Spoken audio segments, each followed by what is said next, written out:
Two well-known historical myths about Christopher Columbus are that he discovered America and that he proved the earth was round rather than flat. Well, in reality, educated people had for centuries believed that the world was round. The disagreement was over its circumference. And in this debate, Columbus was wrong. He substantially underestimated that circumference. And had North and South America not existed, he and his men probably would have starved long before they could reach the Far East. In addition, Leif Erikson and other Norsemen had long before Columbus, nearly 500 years earlier, become the first Europeans to discover, to explore, and to colonize the North American coast down to Newfoundland. And of course, millennia before Erikson, about 20,000 years ago, numerous people had walked from Siberia to Alaska across the land bridge that had previously existed across what is now the Bering Sea and had migrated south. Now, these two myths about Columbus are well known, but a great deal of what we think we know about American history and subsequently believe is equally mythical and wrong. This course is a skeptic's guide to American history, and a key aspect of the course will be identifying these myths. What is a skeptic? A skeptic is an individual who frequently asks questions about widely accepted ideas and facts. Almost by definition, the serious student of history must be a skeptic. For as historians know, and often emphasize in their classes, many popular beliefs about history in general, and about U.S. history in particular, are myths, either totally false or at best only half true. I often quip that my two introductory courses in U.S. history should really be entitled Iconoclasm I and Iconoclasm II. In this course, we will examine these myths of U.S. history, but not only the myths. We will also examine how and why they arose, and what historians now say about what really happened, as opposed to what most Americans believe happened. In the case of the Columbus myths, two causes were probably Washington Irving, who in a best-selling work first published in 1828 disseminated this mythology about proving the earth was round, and the ignorance at that time, as well as lack of physical evidence about both Erikson and the land bridge to Asia. In the process of examining these myths, their origins, and the historical realities, we will also explore the complexities of history and just what historians do. And in that exploration, the course will once again challenge popular misconceptions, this time about the study of history itself. Specifically, history does not consist of rote memorization of facts about the past, and those facts do not speak for themselves. I often tell my introductory courses that I have never seen a talking fact, and I ask my students, have you? Facts don't speak. Human beings do. And human beings both select and organize facts about the past so as to make sense out of it. In addition, history does not repeat itself, and the incorrect belief that it does often leads to faulty analogies between past and present, with tragic, often disastrous consequences. Two examples of this are the French construction of the Maginot Line during the 1930s, in the incorrect belief that any new war would be a repeat of the First World War, and, as we will see in a future lecture, Cold War thinking that Joseph Stalin was a reincarnation of Adolf Hitler. Now, along with this incorrect belief that history repeats itself, often goes the equally incorrect belief that one can draw clear lessons from these supposed repetitions. But as the political scientist Bernard Brodie accurately noted more than 45 years ago, the phrase history teaches, when encountered in argument, usually portends bad history and worse logic. Another fallacy is the belief that history and memory are synonymous, or nearly so. In truth, they are separate, and they are often antithetical to each other. Beyond challenging such misconceptions, this course will explore some of the important realities of historical study. For example, what historians often call the law of unintended consequences. The fact that consequences of human actions often differ sharply, quite sharply, from the motivations of those who acted. Columbus, for example, wanted to find a western water route to the Indies, not discover America. And he incorrectly thought he had found that route, which is why he called the native inhabitants he met Indians. In addition, we select facts to study in history on the basis of those often unintended consequences. Even though Columbus was not the first European to discover the Americas, his explorations in this regard are far more important historically than those of Leif Erikson because of their enormous consequences. Nothing permanent and important came of Erikson's explorations, but 500 years later, Europe was ready to exploit Columbus's discovery and colonize the Americas, which it did, and which eventually led to the creation of the United States and numerous other nations. Now, the Columbus myths concerned world history. Now let's examine a myth more specific to American history. To begin our exploration of the complexities of U.S. history, let's take a close look at the origins of religious toleration in America. The common belief is that toleration arrived with the English colonists, who were seeking religious freedom, beginning with the Pilgrims in 1620 and proceeding through the establishment of all 13 colonies. That is not the case. First of all, many colonies, Virginia, New York, for example, were founded for non-religious reasons. And even in colonies that were religiously founded, many colonists came for non-religious reasons. Secondly, religious toleration was not considered a virtue at this time. Even a desire to escape from religious persecution in Europe usually did not lead to a belief in tolerance for others. And as a result, colonial history is filled with religious conflict and persecution. Puritans, for example, banned virtually anyone who disagreed with them. Now, toleration did begin to develop during the colonial era, but only gradually and largely accidentally. For those who did come to North America seeking religious freedom and an end to their persecution, religion was central to their entire belief and worldview. That being the case, almost by definition, they could not conceive of another belief system being valid. Indeed, if they admitted that, they would have to question the validity of their own belief system. Now, it may be difficult for us to understand this today. One way to do so is to view 17th century religion as we view democracy today in the 21st century. Given our belief in democracy and the centrality of that belief to our worldview, we cannot and we do not view alternative political beliefs as in any way valid, nor have we in the past. Fascism, Nazism, communism, Islamic fundamentalism are all considered antithetical to democracy and have been labeled as enemies to be fought.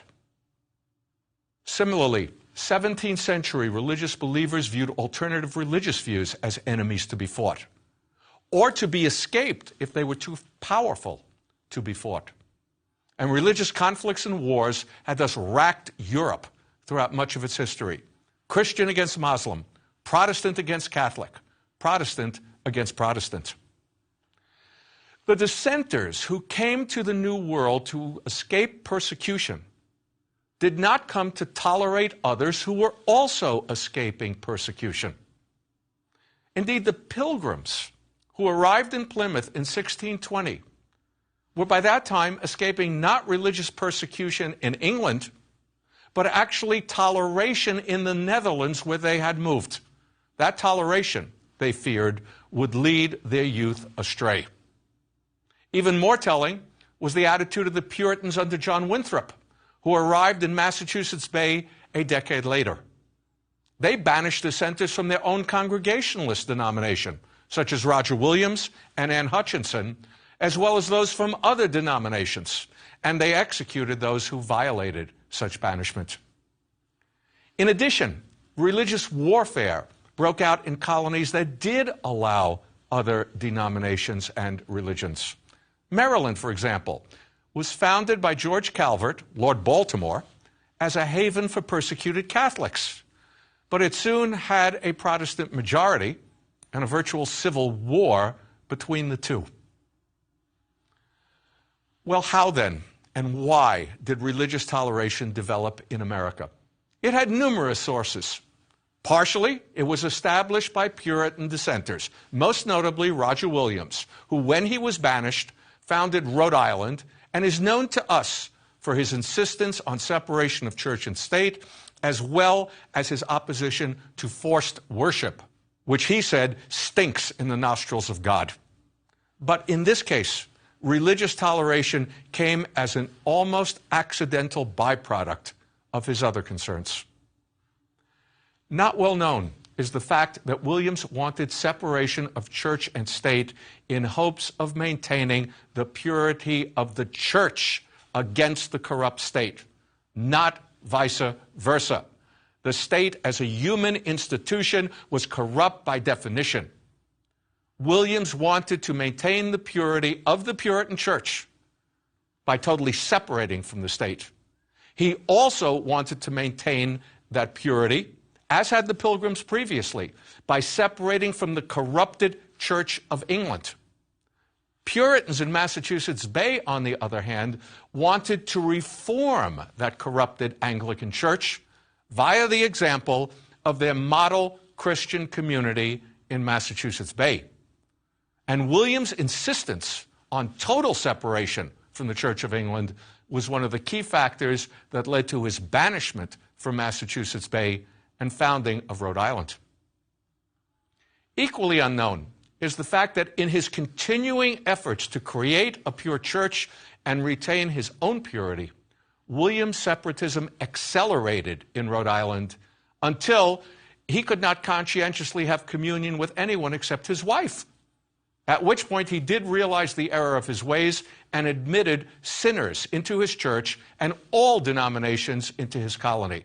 As Winthrop wrote, in obvious disagreement and amusement, if not total disgust, quote, having a little before refused communion with all save his own wife, now he would preach to and pray with all comers. Williams, in short, was a religious absolutist and purist who came to toleration only gradually and by a series of what we would consider backdoors. Now, toleration also resulted from settlers more interested in profits than religion, most notably the Dutch in New Amsterdam, who in the mid-1650s even allowed the first Jewish community in what would eventually become New York and part of the United States. Partially, toleration developed because of the negative example of the English Civil War during the 1640s between Parliament and the King, a war at least partially religious in nature, followed by the execution of the king and the establishment of a Puritan dictatorship under Oliver Cromwell. That illustrated where religious as well as political conflict could lead, and it led to greater tolerance in England after the restoration of the monarchy in 1660. Partially, toleration resulted from the fact that no one Christian denomination was dominant in all 13 colonies, or even within many colonies. And this led many groups who feared persecution by others to support toleration as a means of protecting themselves. Maryland's famous 1649 Act of Religious Toleration, for example, was approved by Calvert's son Cecilius to protect Catholics against the Protestant majority. But it was passed by a Protestant legislature to protect them against Calvert's Catholics.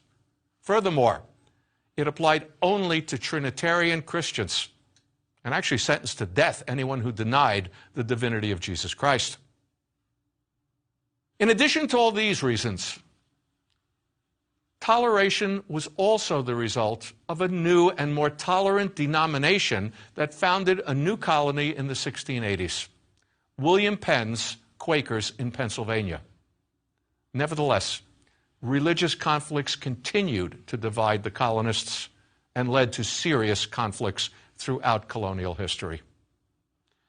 Now, given these facts, why do we believe that the early colonists brought toleration to North America with them? Well, it may be the result of a tendency to confuse colonial practice with the First Amendment to the Constitution. That First Amendment banned any state-established religion And it established legal toleration of all religions, as well as the right of free speech, free press, peaceful assembly, and petition. But that First Amendment passed in 1791 and should not be confused with what had occurred more than a century and a half earlier. To do so is a classic example of anachronistic thinking, of projecting the document and values of one time period onto an earlier time period where it does not belong or fit. In addition, the First Amendment banned only Congress, and thus the federal government, from establishing a state religion, not the individual states. Now, the Anglican Church, which had sided with the king and been disestablished in the southern colonies, where previously it had been the official religion, when that disestablishment took place, a similar disestablishment did not take place for Congregationalism in New England.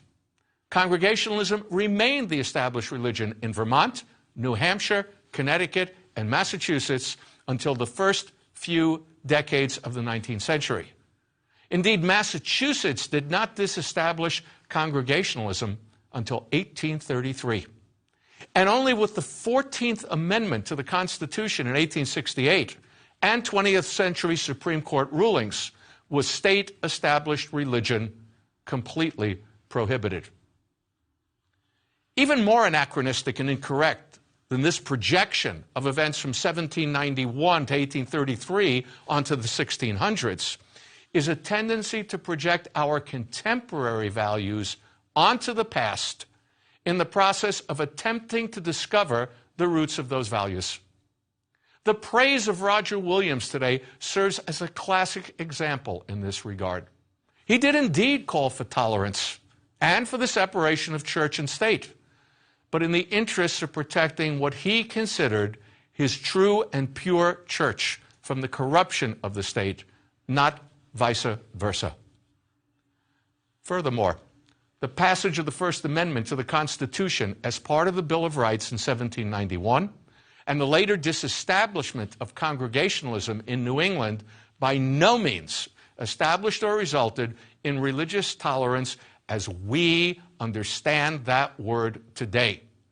Toleration did not translate in any way into social acceptance, and plenty of religious prejudice existed in 19th and 20th century U.S. history, as well as 17th and 18th century colonial history. Anti-Catholicism, a deep but now almost forgotten prejudice, existed throughout much of American history and reached a peak of sorts with the anti-immigrant and anti-Catholic national party known as the Know-Nothing Party of the 1850s.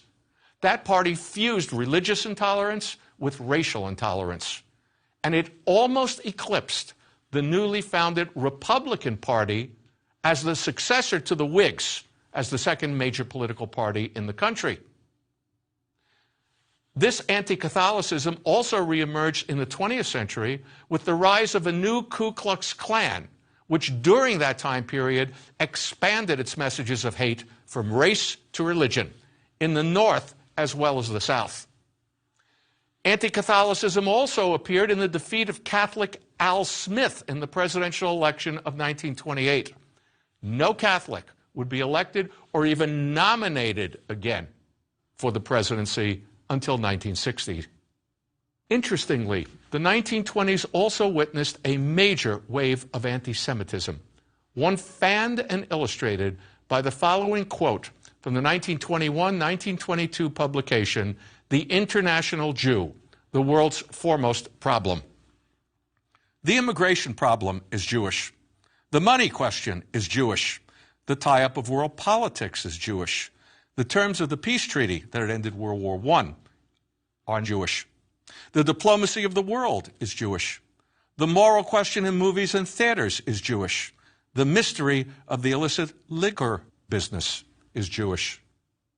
That statement comes not from Adolf Hitler, but from the writings and publications of Henry Ford, writings that preceded Hitler's and were known to him. Religious tolerance, as we understand the two words, is thus a recent phenomenon. It does have historical roots in early colonial history, but not roots as direct or as strong as we tend to believe. Well, if that is the case, just when and why did religious toleration as we know it today emerge? Primarily, I would argue, in the second half of the 20th century, and largely as a result of World War II. At the risk of sounding flippant, Hitler gave intolerance and racism a bad name in this country. His racist ideas, and really all of his ideas, came from over a century of European and American thinking and practice. The only original thing about him was that he was a literalist in implementing those ideas. And only in witnessing the hideous consequences of the literal implementation of those ideas did Americans truly begin to question their old religious prejudices as well as their old racial prejudices. Simultaneously, defeating Hitler required placing more than 15 million Americans in uniform, many of whom saw and interacted with other Americans of different religions for the first time. In many parts of the country, Protestants and Catholics seldom had contact with each other. A Jewish World War II chaplain once told me that two white Southerners came into his tent one night just to see that, in fact, he did not have horns.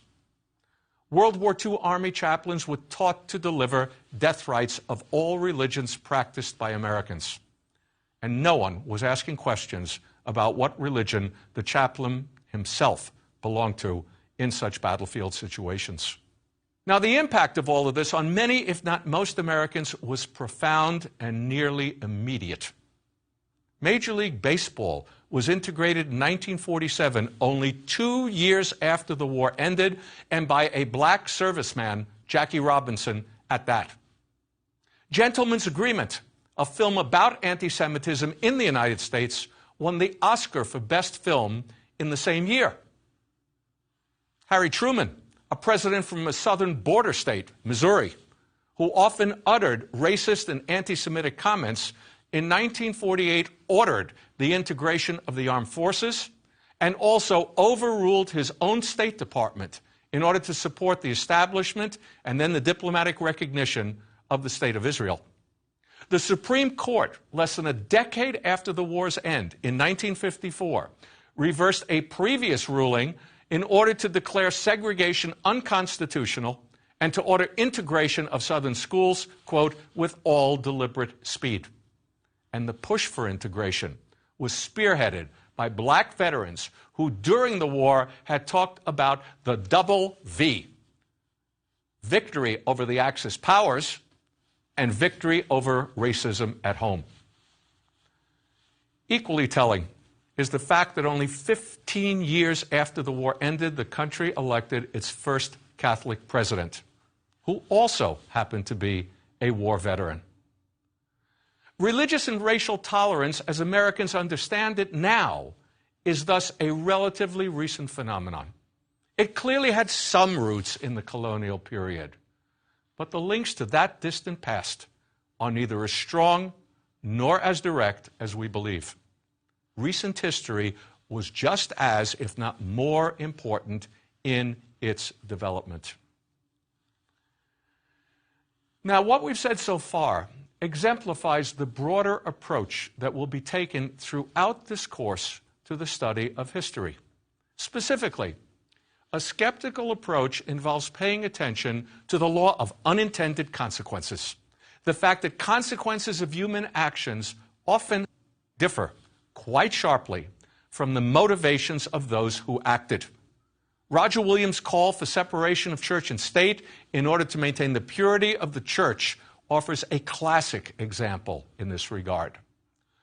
We also select facts to study in history on the basis of their consequences, choosing Columbus over Leif Erikson.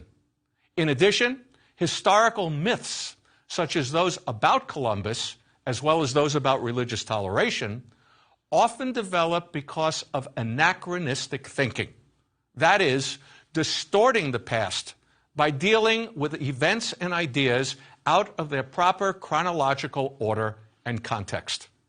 We confuse events and ideas from the 1630s, for example, with religious toleration in the first constitutional amendment of 1791, or the New England disestablishment of state religion in the early 19th century.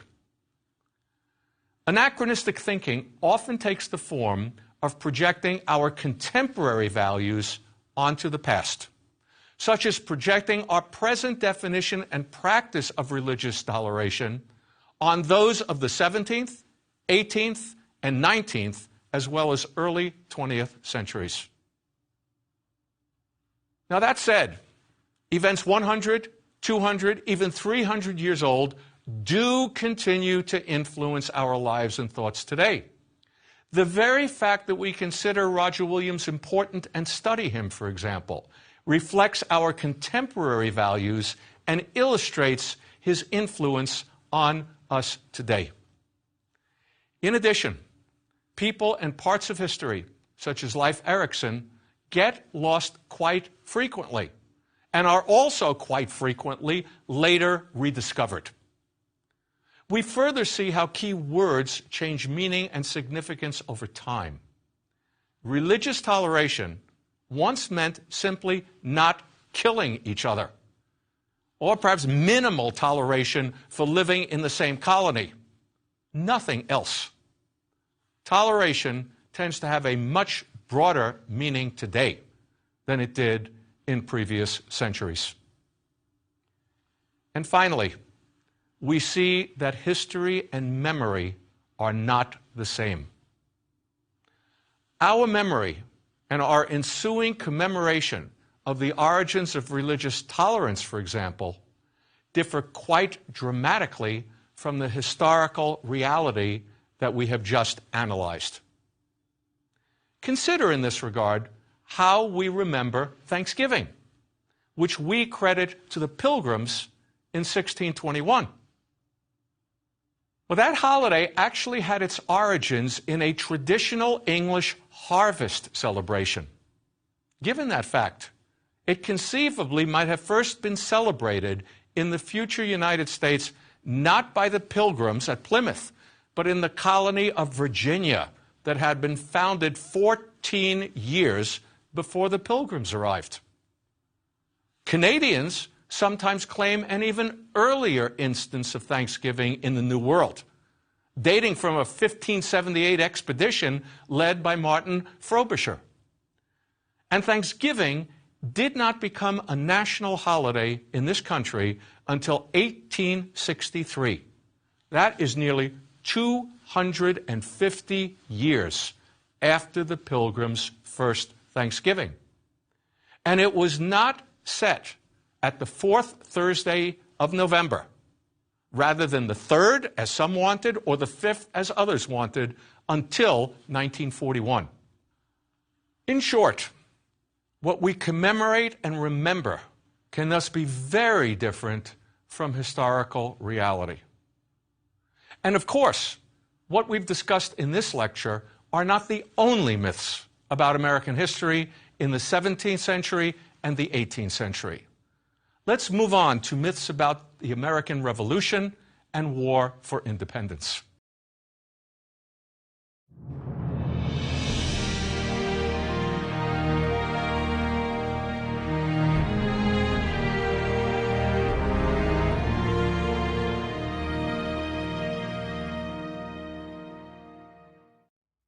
We are used to seeing the American Revolution in terms of a unified American people rising up against the tyrannical British king, militarily defeating the greatest empire in the world, and establishing a democratic republic.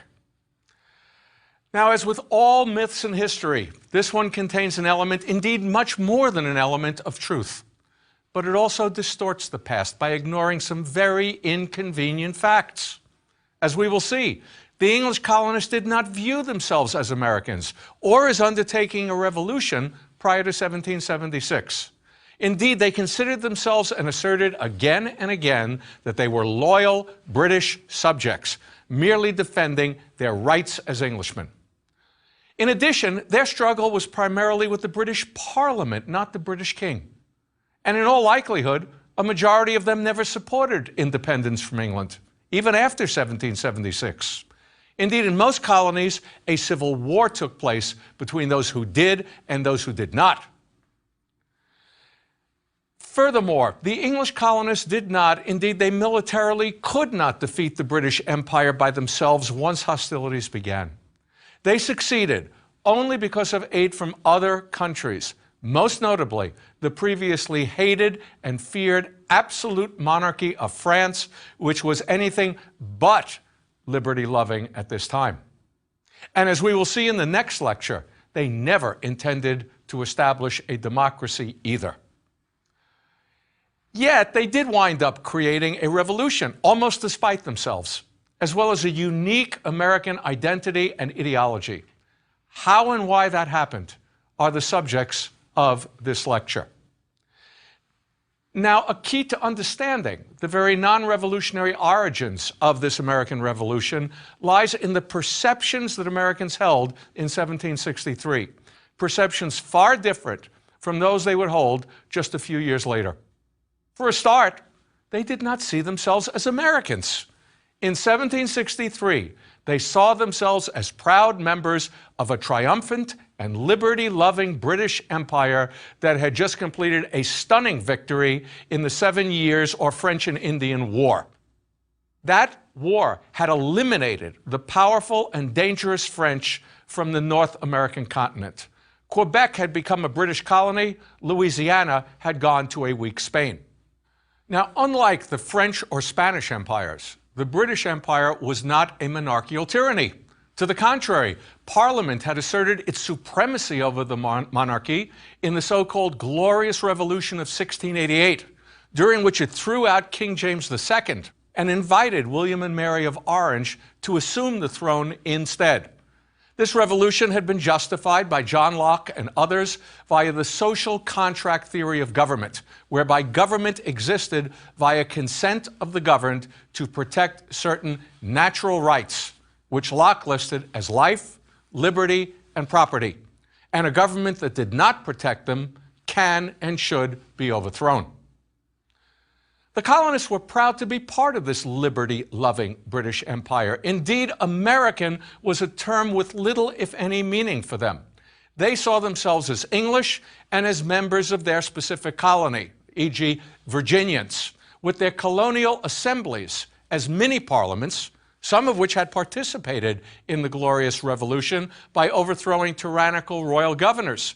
And those colonial assemblies, they believed, governed them, while the Parliament in London governed the entire empire. Now, such perceptions would change dramatically over the next decade in response to acts by a British Parliament faced with a staggering debt as a result of the French and Indian War. That debt could have been as high as £146 million in 1763. The total budget had never been more than £8 million. The interest alone on this new debt is £5 million. And that debt was only increasing as a result of continued warfare in the West with a powerful coalition of Indian tribes under Ottawa chief Pontiac. Now, to stop this Indian warfare, England, in the proclamation line of 1763, prohibited the colonists from crossing the crest of the Appalachian Mountains into Indian territories, with troops to enforce this. To help pay the debt, a party in Parliament led by George Grenville, known as Friends of the New and Young British King George III, who was in his 20s, that party decides that since the colonists had gained the most from the war via destruction of French and Indian power in North America, they should be taxed to help pay the debt in 3 ways. First, via enforcement of the existing 17th century navigation acts that had originally been designed to control trade, but that would now be used to raise revenue as well in order to pay off the debt. And along with this would be a massive naval and bureaucratic presence in the colonies to enforce these measures. Secondly, via partial payment for troops needed for enforcement of these acts and the proclamation line. And third, via new taxes specifically designed to raise revenue, most notably the Stamp Act of 1765 that required colonists to purchase stamps for all published documents. Now, the colonial perspective on all this is quite different from Parliament's. The colonists see the proclamation line of 1763 as denying them the fruits of their military victory and the land they need to survive economically. Tobacco, the cash crop of the South, wears out the soil. Furthermore, there is a major balance of payments problem that gets partially resolved by land speculation and sales. The colonists also see enforcement of the Navigation Acts as further destroying their economy. The imperial economic system had worked before only via a policy of what was known as salutary neglect. That is, toleration of wholesale colonial smuggling. The colonial economies could not survive if the Navigation Acts were strictly enforced. Now, the colonists complained that the enforcement mechanisms for these new taxes violated their rights as Englishmen. Note, not as Americans. And they violated their rights as Englishmen by allowing for the issuing of search warrants without evidence and trial by admiralty courts that did not have juries. These were violations of British law and custom. And there were early objections to this by, amongst others, James Otis. The colonists also see the new direct taxes from Parliament as invalidating the powers of their colonial assemblies to tax. And thus you get the cry, no taxation without representation. Now, London claims the colonists are represented in Parliament via the theory of virtual representation, whereby each member of Parliament represents the entire empire. But the colonial experience in their colonial assemblies had been with direct representation instead, whereby each representative represented only his district. Now, that difference was meaningless in practice before 1763, but it is not meaningless now. In addition, if colonial assemblies do not have the sole power to tax the colonists, the assembly's power of the purse to control the royal governors by paying their salaries will be destroyed, and thus their political liberties supposedly guaranteed via the Glorious Revolution of 1688. Consequently, conspiracy theories begin to grow of a royal despotism manipulating Parliament and trying to destroy liberty everywhere. Now, please note the ironies here. These economic problems and political differences between colonies and mother country had existed for nearly 100 years, but had never been brought up because they were meaningless in practice. What made them meaningful were the new British policies resulting from their great victory in the 7 Years' War and the ensuing need to reorganize their empire and pay off their debt. British problems thus stemmed from their great military successes. And the colonial response would eventually create an American identity that never even existed before. What we see here is the beginning of the unfraying of the concept that we are all English, along with a colonial perception that we're not changing, but you are. Now, colonial resentment accumulated from 1761 to 1765 and then exploded over the Stamp Act, which led to the Stamp Act Congress, where representatives from 9 colonies met and agreed to boycott British goods until the law was repealed. This is the first real example of intercolonial cooperation. Parliament agreed to repeal the Stamp Act and other taxes, or actually to lower other taxes, but in the Declaratory Act, it asserted that it nevertheless had the power to make all laws, quote, in all cases whatsoever. In other words, Parliament gave in on the specific act, but not on the principle. And it then passed the Townshend Acts in 1767 to raise money via taxes on colonial imports from England, with a new board of customs commissioners established to enforce these acts. The colonial response? More non-importation agreements and mob violence against the customs officials, at which point troops are called in. And that led to the Boston Massacre. It also led to greater and greater acceptance in the colonies of the so-called country ideology, fears of parliamentary corruption and a royal plot to establish despotism. Now, in 1770, a new British ministry under Lord North repealed all the taxes except the 1 penny tax on tea as a symbol. Then in the Tea Act of 1773, it allowed the bankrupt British East India Company to sell tea in the colonies without paying any of its old taxes except the 1 penny tea tax that was left over from the Townshend duties. Eliminating the other taxes would make British tea cheaper than smuggled Dutch tea. But the colonists exploded. Everyone is super sensitive by now because of the events of the 1760s. The tea tax becomes a symbol, and it's a symbol for both sides and for everything else. It leads to the Boston Tea Party. Parliament then retaliates with the coercive or intolerable acts of 1774. It closes the port of Boston until restitution is made for the dumped tea. It revokes the Massachusetts Charter. It puts appointments to the Massachusetts Council in the hands of the king, and it appoints a general, Thomas Gage, as governor, with troops sent back in and quartered in colonial barns and empty houses. At the same time, it passes the Quebec Act, which extends Quebec into the Ohio Valley. That, in effect, makes the proclamation line of 1763 permanent. Furthermore, Quebec is to have no assembly, and the Catholic Church will have a protected position.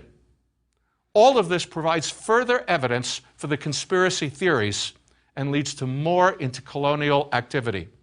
The First Continental Congress will meet in September of 1774. Now, the radicals at this Congress argue that Parliament has no rights in the colonies, that the colonial assemblies are the complete equals of Parliament. The moderates disagree, and they control this Congress. They thus petition the king and admit that Parliament has the right to regulate the trade of the empire. They're still talking about their rights as Englishmen. If you break it down, there are by this point 4 distinct groups within each colony. Loyalists, who remain loyal to the king and Parliament. Neutrals. Moderates, who demand only their rights as Englishmen, which might have translated into Commonwealth status had that existed at this time. And fourth, radicals, who now want a break with Parliament, and for many of them, a revolution at home. For there also existed at this time a conflict inside each colony and inside the colonial assemblies. That conflict will be grafted onto the conflict with England. It is important to realize that the colonial assemblies are not democratic at this time. There are property qualifications for voting, there are oligarchies running them. And there are cries by the lower classes and the West that we are not represented here, and we should be. One historian, Carl Becker, concluded that there was a dual conflict going on, a conflict over home rule and a conflict over who shall rule at home. Now, the radicals were not a majority or in charge. The moderates controlled the Continental Congress. They also controlled most of the colonial assemblies. But their position can hold only if the king and Parliament agree with it, and they do not. Instead, London decides on a showdown. General Gage in Boston is ordered to arrest Sam Adams and John Hancock, 2 colonial leaders. And he also decides to seize guns and ammunition that are being collected at Concord. The result will be Lexington and Concord, and the shot heard round the world. Hostilities have begun. Now, Lexington and Concord are followed by a colonial siege of Boston, as well as the Battle of Bunker Hill and the taking of Fort Ticonderoga by the colonists. When the Second Continental Congress opens on May 10th, all of this has taken place. The moderates are still in charge, and they will come up with the olive branch petition to the king, But the logic of events is simultaneously forcing them to agree to fight. Not only have hostilities begun, but Ethan Allen has taken Fort Ticonderoga from British troops in, quote, the name of the great Jehovah and the Continental Congress. One historian quipped that while we will never know if Allen had authority from the former, we do know that he did not have authority to do this from the latter. A continental army is thus established under George Washington to maintain the siege of the British in Boston. Washington is chosen because he is a Virginian. And when he walks in with his Virginia militia officer's uniform on, he is in effect saying that Virginia is willing to fight for Massachusetts. But King George rejects the moderates' olive branch petition, and Parliament orders all colonial ports closed and then hires Hessian mercenaries to suppress this uprising. Furthermore, as fighting takes place, the colonial assemblies seize power from the royal governors and they become de facto revolutionary governments. The loyalists say this is illegal, they object, and civil war breaks out in many colonies. Then in early 1776, Tom Paine's Common Sense is published. Common Sense presents the radical position on the logic of independence, and it is phrased in very simple and inflammatory terms that convince many. As a result of all of this, the moderates in the Second Continental Congress are gradually forced, against their will, into independence. It is a very gradual process. In January of 1776, the Continental Congress throws open all colonial ports to the world. That is the Declaration of Independence from Parliament. Parliament will not even be allowed to regulate the trade of the empire. But the tie to the king remains. In effect, what is declared is Commonwealth status. In March, privateers are authorized to attack British shipping. A month later, a secret committee is established to obtain foreign aid. The French make clear that they are quite willing to give it if independence is the goal. France has no interest in reconciliation between England and its colonies. It wishes to weaken England after its humiliating defeat by the English in the 7 Years' War, and the way to weaken England is to have the colonies break away. Only in June, July, does the Continental Congress decide for independence. The motion is passed on July 2nd, and it is publicly announced on July 4th. The Declaration of Independence is an extraordinary document in many ways. First, it is directed against the king, despite the fact that the struggle has been against Parliament. Why? Because the Continental Congress had already declared independence from Parliament via its previous acts. And furthermore, there is a view common now that the despotic king is behind all of this, and a total break now needs to be justified. The famous preamble to the Declaration of Independence is based on Locke's social contract that government exists by consent of the governed to protect the natural rights of life, liberty, and with property now becoming happiness.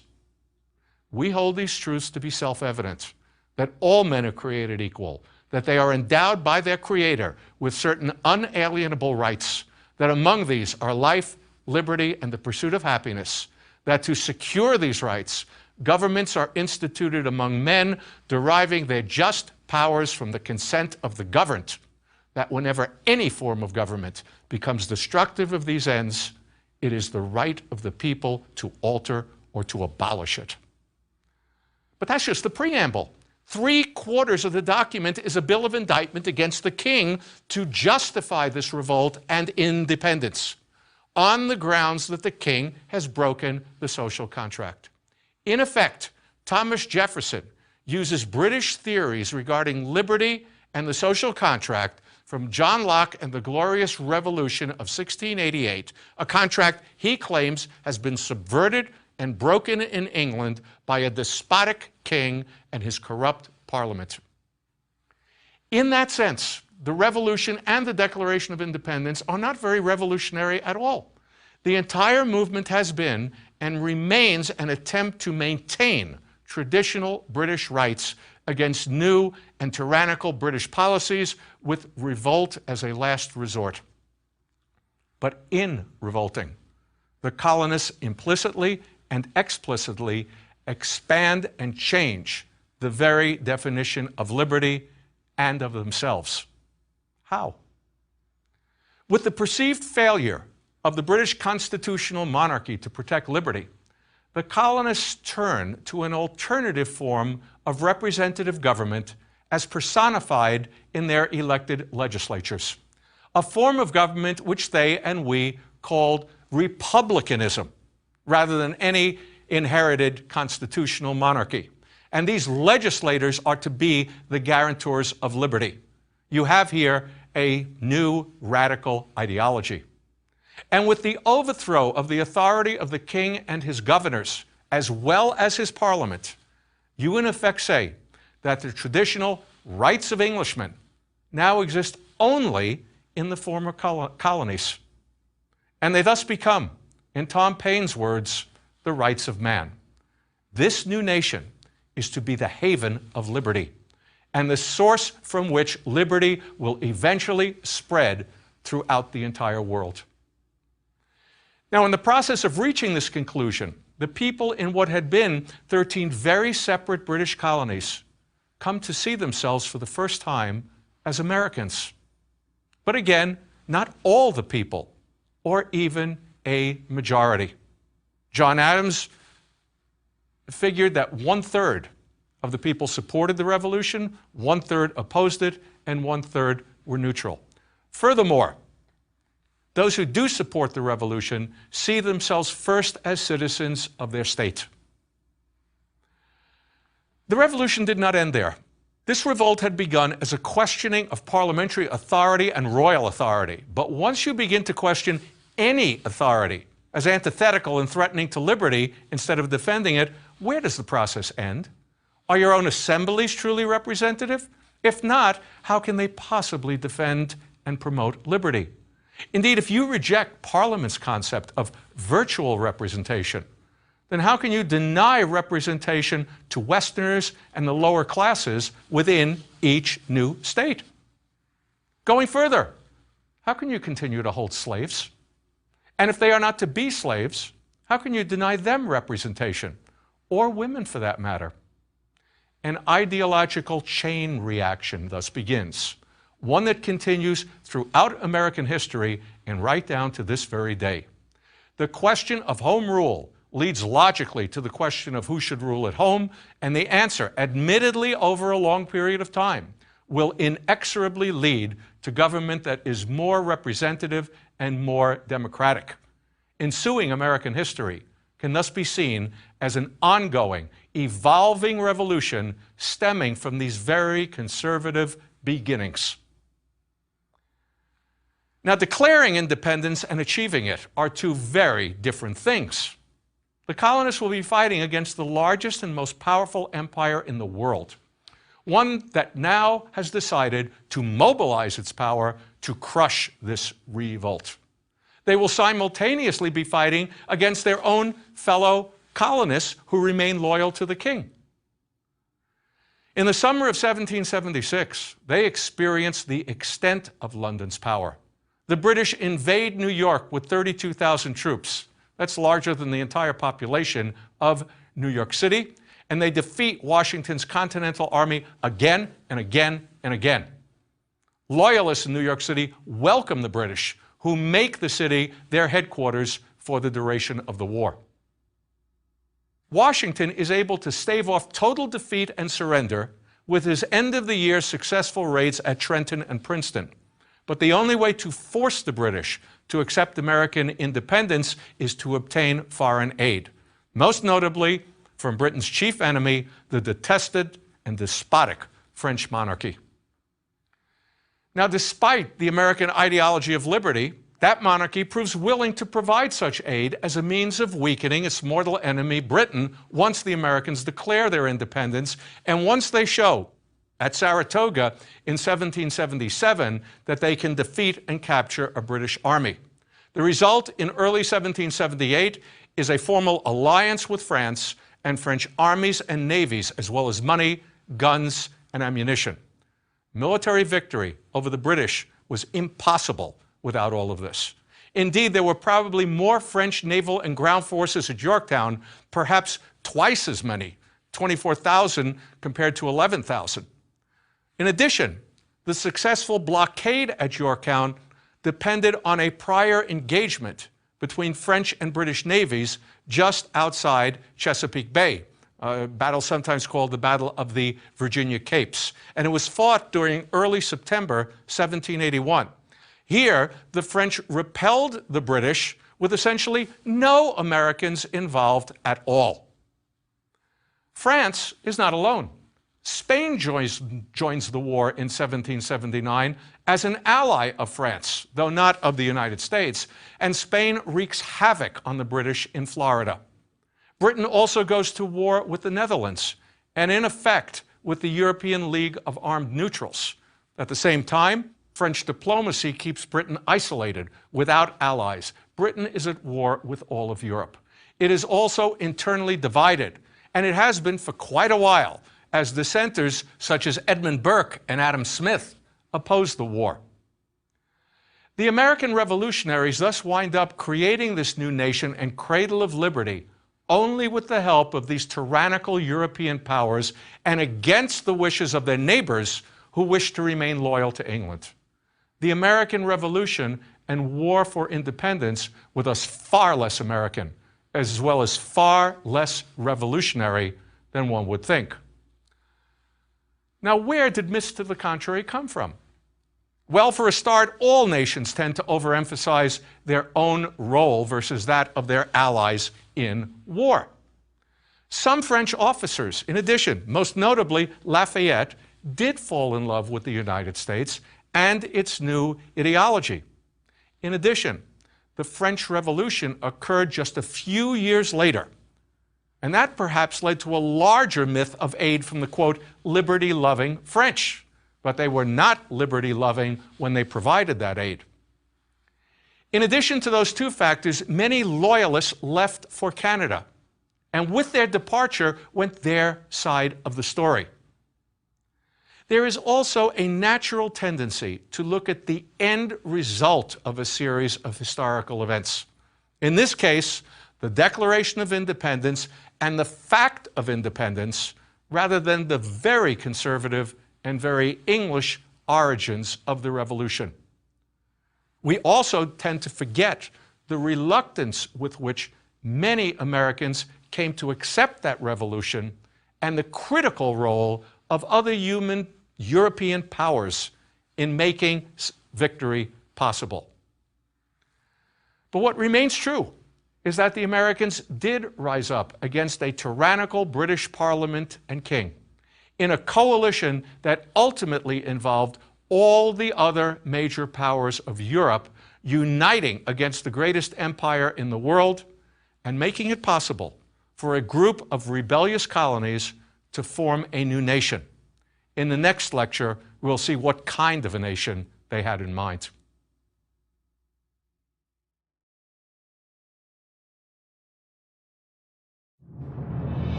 There is a great deal of talk today about the original intent of the writers of the Constitution. Now, no matter where one stands on that issue, it is important to realize that the writers of the Constitution did not foresee or plan to create the political system that we have today. That is, a democratic republic based upon two national and permanent political parties. Indeed, democracy and political parties were dirty words to them. Nor did the writers anticipate the economic system we have today or our social values. In many, if not most ways, The world they lived in was very different from the one we live in.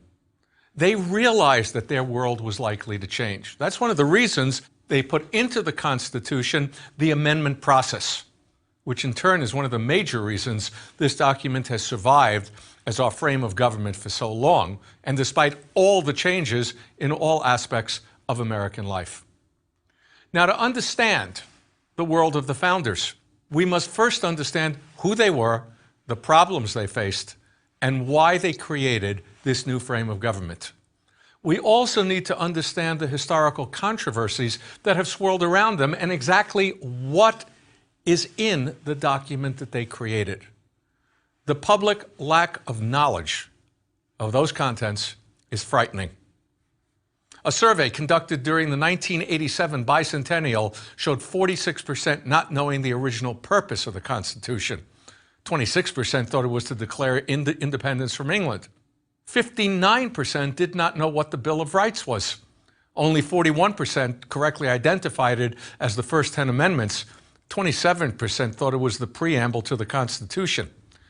And a frightening 49% erroneously thought the president could suspend the Constitution. Let's begin with the world of 1787 and the ensuing historical controversies. The Constitution was not the original frame of government of the newly independent United States. The states originally were governed by the Second Continental Congress, and then from 1781 to 1789 by the Articles of Confederation. Now, late 19th century historians saw these articles as a disastrous failure, and indeed called this time period the critical period, where an infant and endangered United States was saved by the godlike founding fathers.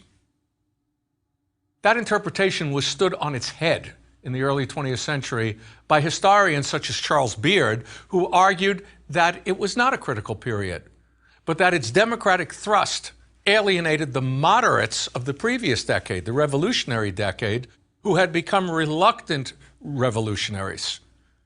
Motivated by economic and class interests, they responded with the Constitution as an anti-democratic, counter-revolutionary document in an effort to protect those interests. Now, that interpretation itself then came under attack in the mid and late 20th century.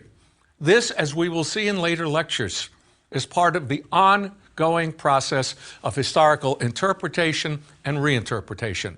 For now, let me just note that many historians today view the Constitution as a continuation of the Revolution, not the antithesis of the Revolution. Also, the issue is far from settled, and it is unlikely ever to be settled. For historical interpretations, again, as we will explore in later lectures, are constantly being affected and revised by present-day concerns. My interpretation that follows will thus reflect contemporary scholarship and contemporary issues and values. Now, the process of creating governments began in the 1770s as the colonial assemblies transformed themselves into state legislatures and governments.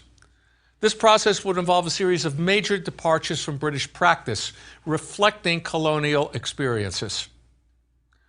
For example, the colonists rejected the British concept of balanced government in favor of overwhelming legislative power. The colonial governors and judges had been royal appointees and had been perceived as tyrannical. In the Articles of Confederation period, their powers were extremely limited within each state. You also had a move to written constitutions within each state instead of unwritten constitutions. This was due to the perceived failure of the unwritten British Constitution to protect liberty. You also had an old tradition in colonial history of written charters in the founding of many colonies. State assemblies became more representative due to the logic of the Revolution, as I explained in the last lecture, with the franchise extended and frequent elections. The central government, at first, was the Second Continental Congress, which was obviously makeshift, and it was replaced by the Articles of Confederation, which were presented to the states in 1777, but not ratified by all the states until 1781. Why? The states retained their distrust of any centralized power. That's what they were fighting against. And they also retained their distrust of each other.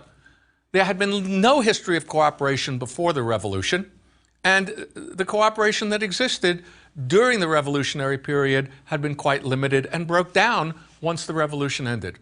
Smaller states fear larger ones, especially those with Western land claims, for fear that they, the small states, would lose their population to larger states that could avoid taxing by simply using land sales to run the government. Maryland, for example, refused to ratify the Articles of Confederation unless state Western land claims were given to the national government. Virginia and other states agreed in order to get a central government, and because they believed that a Republican form of government could not work in large areas. This is something I'll get to later. Now, the Articles did set up a central government of sorts, but a very weak one. There was no executive, no judiciary, only a Congress with no power to tax or to do anything important without a vote of 9 out of the 13 states. Nor could they change the structure without a unanimous vote in favor of changing it. Each state had one vote, and thus a virtual veto power. This had all been done very consciously.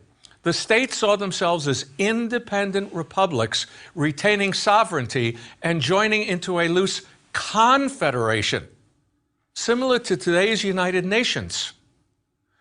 This came from their colonial past, in addition to their fear of centralized power from the Revolutionary era.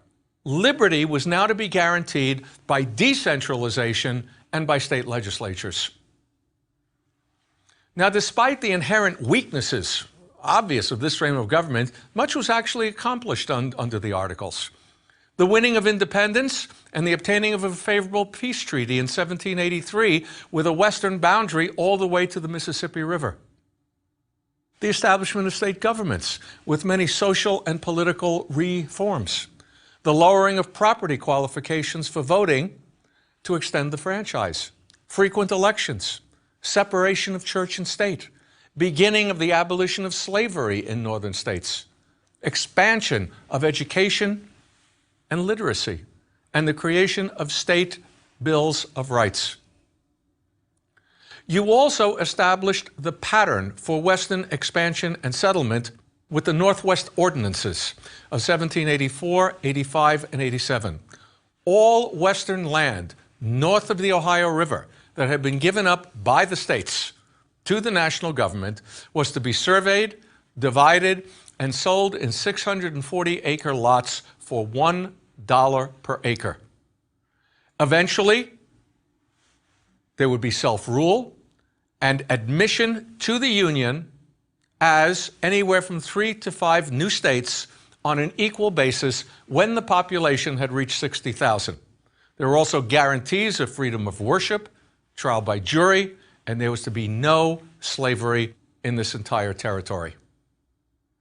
Internationally, trade was opened with the European powers under the Articles of Confederation and with Asia, and loans were extended to the United States. But the problems under the Articles appeared to many to outweigh these successes by 1787, and those problems were both external and domestic. The Confederation Congress had no power to tax, and thus no power to pay for an armed force or to pay its debts. After the Revolution, the Navy was sold. At one point, the Army was down to 80 men. Rather than a national army, reliance was placed on untrained and unreliable state militia. Now, this lack of military power, lack of power to tax, translated into no power in foreign affairs and no respect from the European powers. The British locked the United States out of their mercantilist trading system.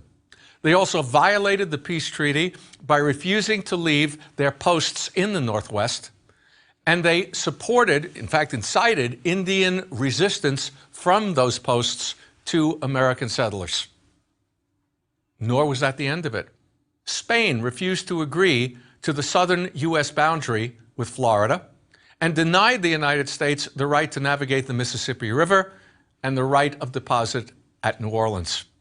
It also incited secessionist movements in the Southwest. Internally, there is a post-war economic depression blamed on the Articles. People in each state demand relief. The easiest way to obtain relief is to stop foreclosures on land for non-payment of debts, to repudiate debts, and or to print paper money so as to create inflation, which will make repayment of debts much easier. That is easy to do since there's little or no check on legislative powers in each state. And creditors and men of property complain that the state governments are breaking the social contract by doing this, and that this is, as we would say today, democracy run amok. States are establishing their own currencies and trading systems.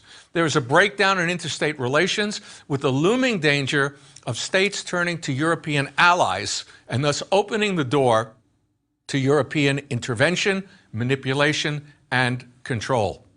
By 1786-87, there is fear of anarchy with Shays' Rebellion in western Massachusetts. Daniel Shays, Revolutionary War hero, led a march of 1,200 on the courts to stop foreclosures and then on the Springfield Arsenal to obtain weapons. There was no national army to stop this. The state militia did, but they could just as easily have failed due to lack of training or even joined Shays' men. And after Shays' defeat, his followers were elected to office and stopped foreclosures anyway. What all of this illustrated was the weakness of both the state governments and the national government. Now, all of this convinced many that the present national government was incapable of defending the liberty won during the Revolution and that a new frame of government was necessary. What you have here, one needs to realize, is an elite definition of liberty. It is not democracy at all. It is individual freedom from tyranny or from any form of external control or interference. But, by the political thought of the day, such tyranny or control could come from above or from below, from mob rule that broke the social contract. John Randolph of Virginia, I think, summed this up best in his famous quote, "I am an aristocrat. I love liberty. I hate equality." Now, while the revolution has fought successfully for liberty and against tyranny from above, liberty to these men is now threatened by tyranny from below. Simultaneously, it is once again threatened by tyranny from above as well, the danger of European intervention and the destruction of the entire Republican experiment. More centralized power is thus perceived as necessary to fend off the Europeans and their tyranny from above and the tyranny from below that would come from democratic mob rule. By 1786, those who think this way find support amongst the middle and lower classes as well as the upper classes. Creditors, of course, merchants and shippers who want a national commercial policy and power to break into the European mercantilist trading systems. Artisans who want a high national tariff. Westerners who want defense against the Indians, the British, and the Spanish. Land speculators wanting the same, as well as protection from squatters. In 1786, representatives from 5 states met in Annapolis and asked Congress to call a special convention to revise and strengthen the Articles of Confederation. That would lead to the Constitutional Convention. 55 men from 12 states gathered in Philadelphia from May to September 1787. Well, who are they? It's interesting to note who is not in Philadelphia. Such revolutionary radicals as Patrick Henry, Sam Adams, Thomas Jefferson, they are not there. The revolutionary leaders Franklin and Washington are present. But aside from these two venerable figures, most of the delegates are quite young. James Madison and Gouverneur Morris are only 35. Rufus King and Alexander Hamilton are only 32. Charles Pinckney is only 29. Almost all had continental as opposed to state experiences during the Revolutionary War. Many were veterans of Washington's Continental Army or the Continental Congress, and that experience gave them a national as opposed to a state outlook. At least one historian has labeled them the first true Americans.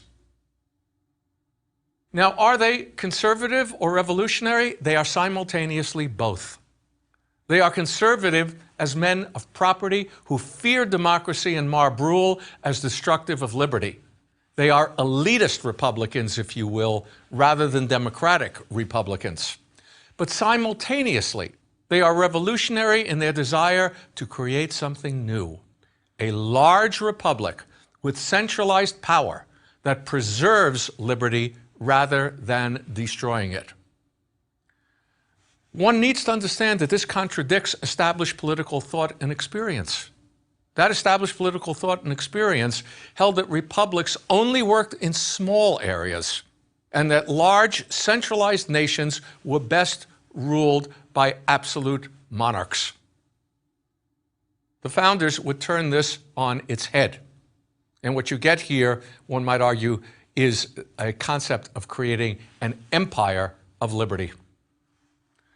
The men who gather in Philadelphia were also willing to ignore their instructions to revise and amend the Articles of Confederation, and instead they decided to come up with an entirely new frame of government, one that they devised in secret sessions with locked doors and windows, despite the summer heat. One can argue that in some ways what you had here was a coup. The basic dilemma: how do you create a government strong enough to preserve liberty from tyranny of the mob and or from the European monarchs without giving it enough power to be tyrannical itself? This dilemma was best expressed by the father of the Constitution, James Madison, later when he wrote the 51st Federalist Paper. If men were angels, Madison wrote, no government would be necessary. If angels were to govern men, neither external nor internal controls would be necessary. In framing a government which is to be administered by men over men, the great difficulty lies in this: you must first enable the government to control the governed, and in the next place, oblige it to control itself. A dependence on the people is, Madison continued, no doubt the primary control on government, but experience has taught mankind the necessity of auxiliary precautions. The Constitution thus begins with "we the people." Sovereignty rests with the people. But the document then separates sovereignty from rule via a series of intermediaries, and it divides power between those intermediaries so as to avoid tyranny. We know the system is checks and balances, and it exists on two levels: the separation of powers between the three branches of the new national government, and the division of powers between that new national government and the existing state governments. Let's look at the separation of powers first. The founders returned to the concept of balanced government due to the perceived excesses and weaknesses of the existing legislative governments. What they decided to do was to combine elements of monarchy, aristocracy, and democracy within the new national government. Let's look at the president. The president is a monarch, the executive power, but one indirectly elected via the Electoral College, and it was perceived at that time that the electors in the Electoral College would be the aristocrats.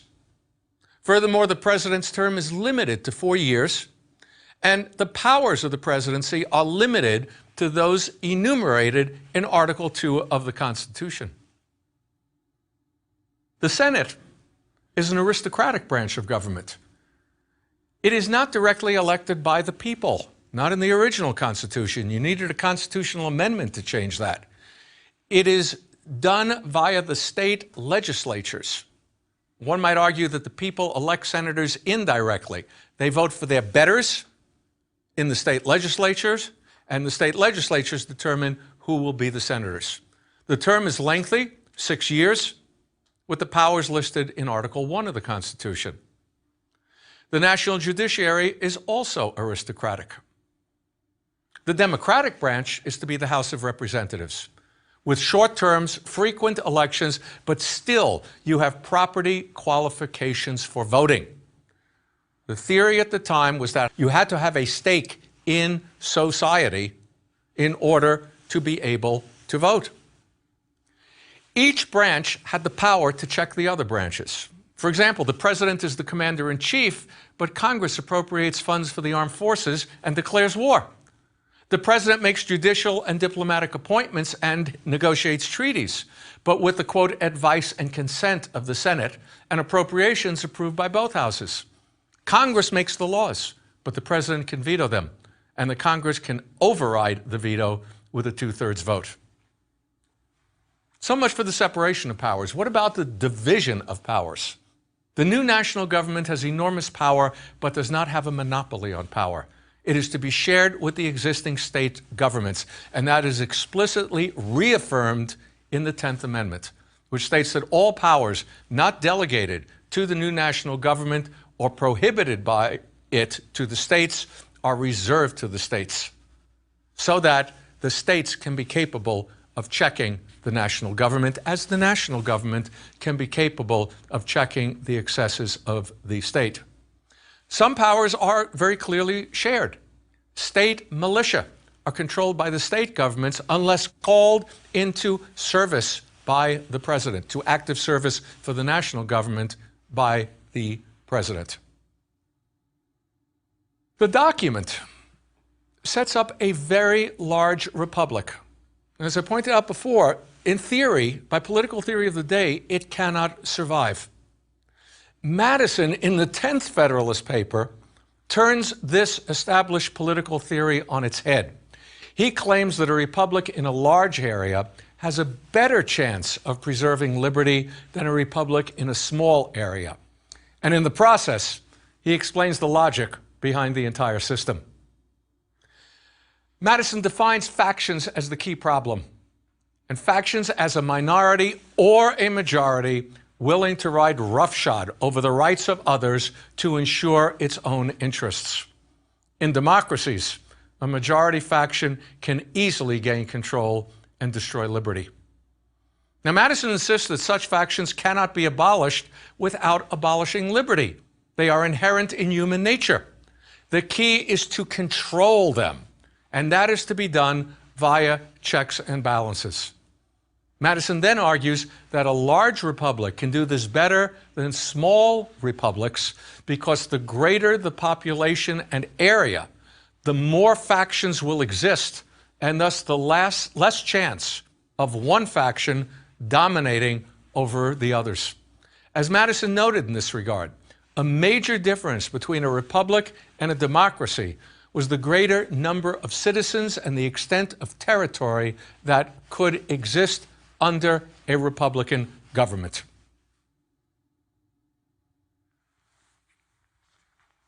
The smaller the society, Madison wrote, the fewer probably will be the distinct parties and interests composing it. The fewer the distinct parties and interests, the more frequently will a majority be found of the same party, and the smaller the number of individuals composing a majority, and the smaller the compass within which they are placed, the more easily will they concert and execute their plans of oppression. That's for small democratic society. As for republics, extend the sphere and you take in a greater variety of parties and interests, you make it less probable that a majority of the whole will have a common motive to invade the rights of other citizens. Or if such a common motive exists, it will be more difficult for all who feel it to discover their own strength and to act in unison with each other. Now, despite agreement on such essentials, disagreements among the delegates almost wreck the convention. Major disputes pit large against small states, northern against southern states. Delegates also split over just how much power to give to the national government at the expense of the states. The large versus small state dispute focuses on representation in Congress. Madison's Virginia plan had called for representation in both houses of Congress to be based on population. Small states like New Jersey refused to agree. The result was the so-called Great Compromise. The House of Representatives would be based on population, but there would be equal representation for all states in the Senate. There is also a split between the commercial and urban North, as opposed to the agrarian and slaveholding South. That split was already apparent, and it led to a series of compromises. There would never be an export tax, because the South produced a cash crop. There would be no ban on the slave trade for 20 years. A two-thirds vote would be needed in the Senate on all treaties, and a slave was to count as 3/5 of a person for purposes of representation and taxation. Now, some delegates feared that despite the checks and balances, this new national government had too much power. Only 39 of the 55 who were in attendance signed the final document. But the majority believed they had come up with something superior and unique, a large, centralized republic capable of acting strongly while preserving liberty. But will their fellow citizens agree? The document called for special state ratifying conventions in each state, with 9 states needed to put the document into effect. Intense opposition emerged in virtually every state, primarily from established groups who control state governments and fear such centralized power. The result would be a major struggle in each state. It was very close, especially in the critical states of Virginia and New York. The Federalist Papers, I quoted, were written not only by Madison, but also by Alexander Hamilton and John Jay in an effort to convince New York voters to accept the Constitution. The pro-Constitution forces won for a host of reasons. They were better organized, they were on the offensive, and they had the advantage of defining themselves as Federalists. Really, they were nationalists. But by taking the title Federalists, what could their opponents call themselves? Anti-Federalists? That was quite a negative connotation. Also, the call for ratification via state conventions, special state conventions, meant that the state legislatures, which had a vested interest in the failure of the new system, would be bypassed. Furthermore, the Federalists agreed to a key anti-Federalist objection, the lack of any specific Bill of Rights. They agreed to create one as their first order of business under the new government. The result would be the first 10 amendments to the Constitution. North Carolina and Rhode Island did not agree until 1790-91, but the rest did agree early enough for the new government to begin functioning in 1789. So what do we have here? The final document in the Federalist Papers show the founders as Hobbesian realists who distrusted human nature and who sought to stop what they considered the excesses of the Revolution. In that sense, they could be considered conservative and even counter-revolutionary. Simultaneously, however, they are still Lockeans and revolutionaries who wish to preserve their Republican experiment against what they consider clear and present dangers. And they are willing to try a radical, unprecedented experiment to do so. The only analogy they have for a large republic is Rome. And that is not a very reassuring one. They see their Constitution as fulfilling, not negating, the ideas of the Declaration of Independence, a way to make republicanism work and thereby allow liberty to thrive. Now, they succeed in establishing a new frame of government, but in the process, they left a series of unanswered questions for the future. Is this a union of the people, as the House shows, or of the states, as the Senate shows? What is the proper balance between state and national power? How can you have a Republican empire of liberty when that liberty is based on the enslavement of others? Counting slaves as 3/5 of a human being does not really answer that question. And can you really have an empire of liberty, a large expanding nation run by a central government powerful enough to retain domestic order and military security without creating a tyranny from above? Within a few years, the writers of this document will split on their answers to these questions. They will fail to resolve them in their lifetimes. They will change the system they created in trying to solve them, and they will bequeath those problems to their successors. And while some of those problems would be resolved in the 19th century, be it by compromise or by civil war, others remain central to our political discourse throughout the 20th century and still today. Most notably, the proper balance between state and national power. And some would argue whether it is indeed possible to have an empire of liberty.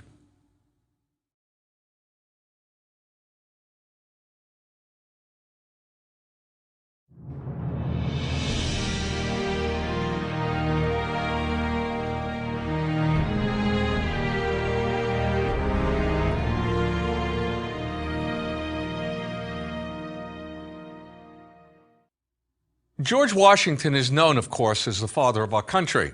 There are countless memorials in the country honoring him.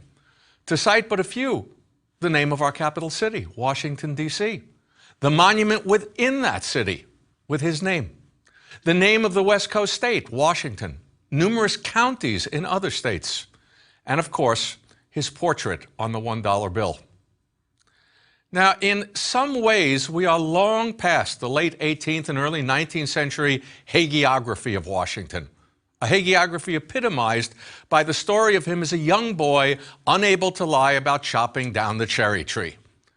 This myth was started by Parson Weems in his 1800 biography of Washington, and historians now treat that biography as part of a general effort in the early 19th century to create a national identity with Washington as its personification.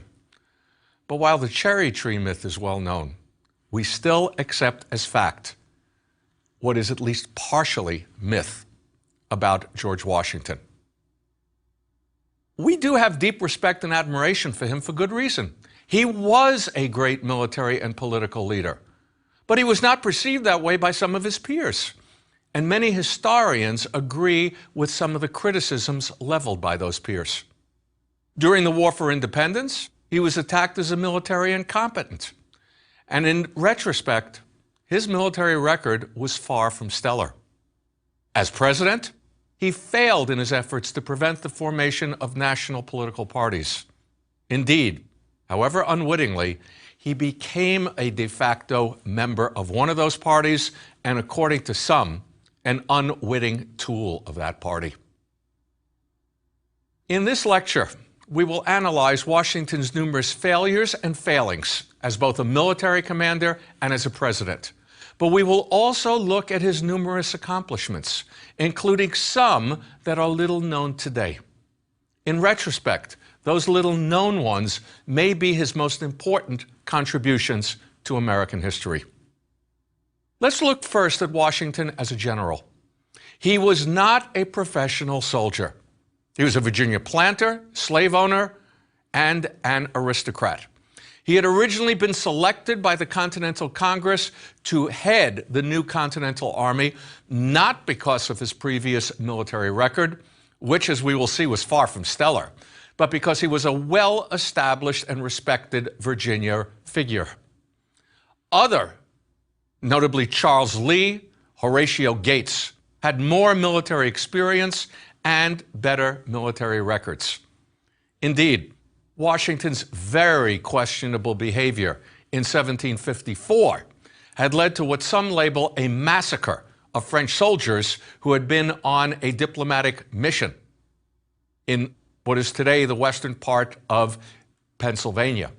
That in turn led to Washington's forced surrender to the French who counterattacked, he had to surrender his men and a fort he had built near present-day Pittsburgh.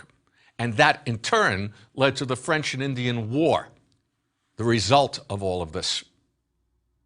But with Lexington and Concord in 1775, the fighting during the Revolution was taking place around Boston.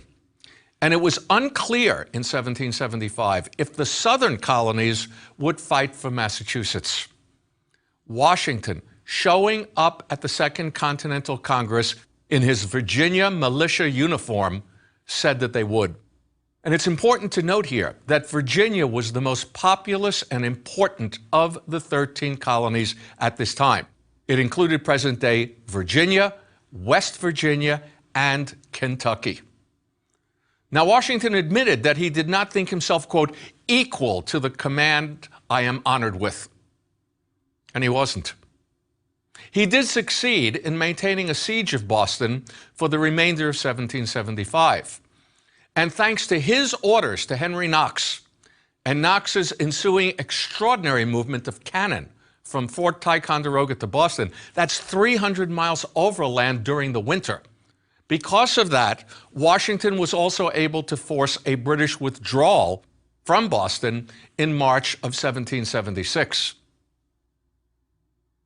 But Washington also ordered Benedict Arnold's ill-advised and unsuccessful effort to take Quebec in 1775. That ended disastrously. So did the entire second half of 1776 with the British invasion of New York City that summer. First, General Howe defeated Washington at the Battle of Brooklyn Heights and forced Washington to abandon the entire city, which became British headquarters for the rest of the war. Then the British defeated him again at White Plains.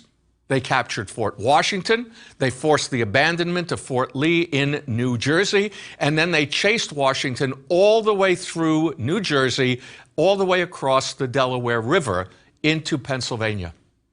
All that prevented the pitiful remnants of his army, now fewer than 3,000 men, all that prevented those remnants from evaporating at year's end and the revolution from ending in failure was Washington's desperate and successful raid on the Hessian garrison at Trenton. That was followed by his successful raid on the British garrison at Princeton.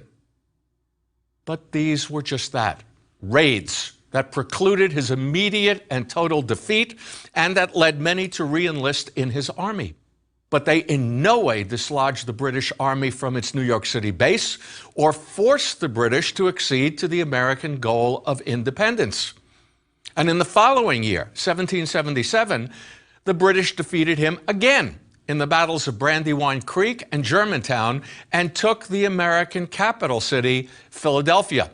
Washington then went into winter quarters at Valley Forge. At that moment, a movement known as the Conway Cabal emerged in both the Officer Corps and the Continental Congress to replace Washington with General Gates. Gates had falsely received credit for the great American victory and surrender of an entire British army at Saratoga in the fall of 1777.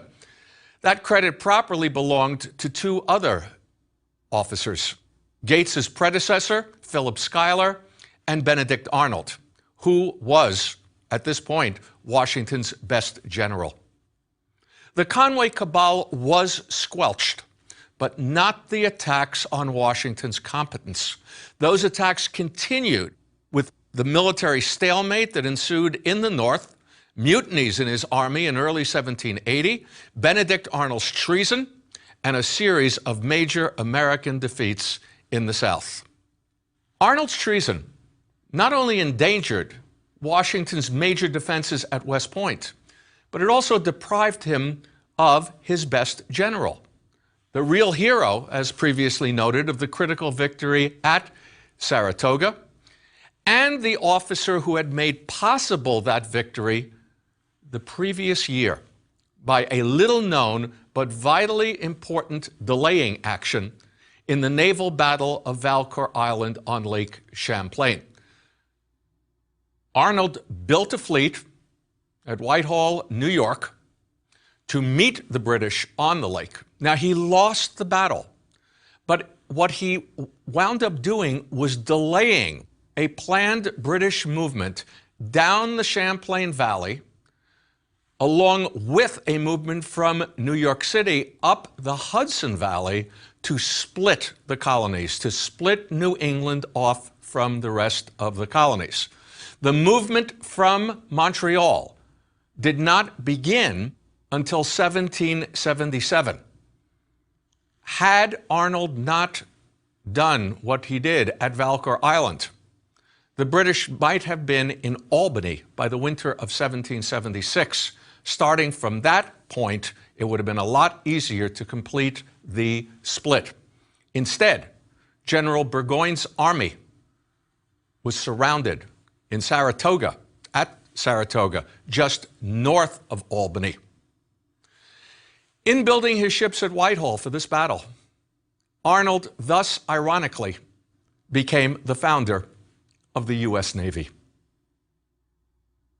From 1778 to 1780, Washington's forces, under a series of subordinate commanders, also suffered a series of disastrous defeats in Georgia and the Carolinas. Savannah was lost, Charleston was lost, and the nightmarish Battle of Camden.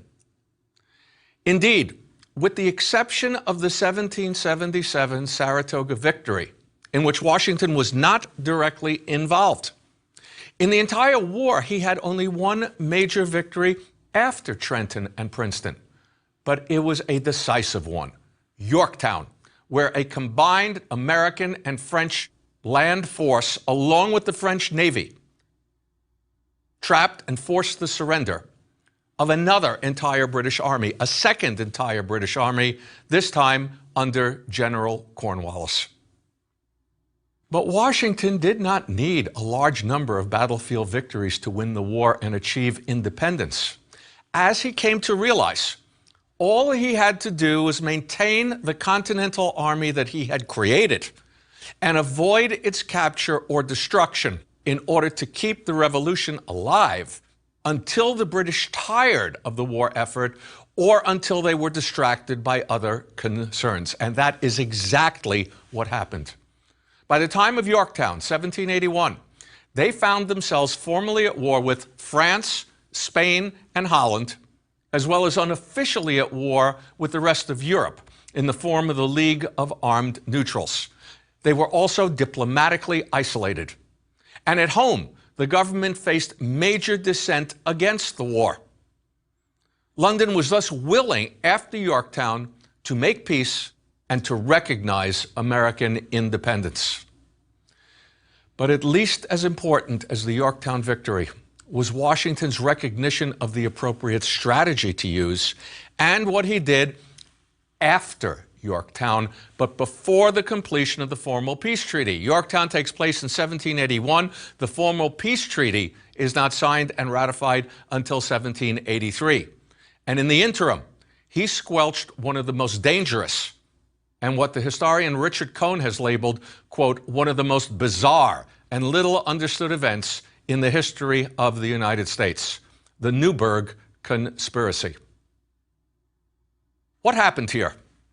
While the army was encamped at Newburgh, New York, during the winter of 1782 to 83, officers upset over the Continental Congress's refusal to fulfill past promises regarding pay circulated documents that denounced Congress, that threatened its supremacy over the military, and that called for a meeting to discuss how to proceed.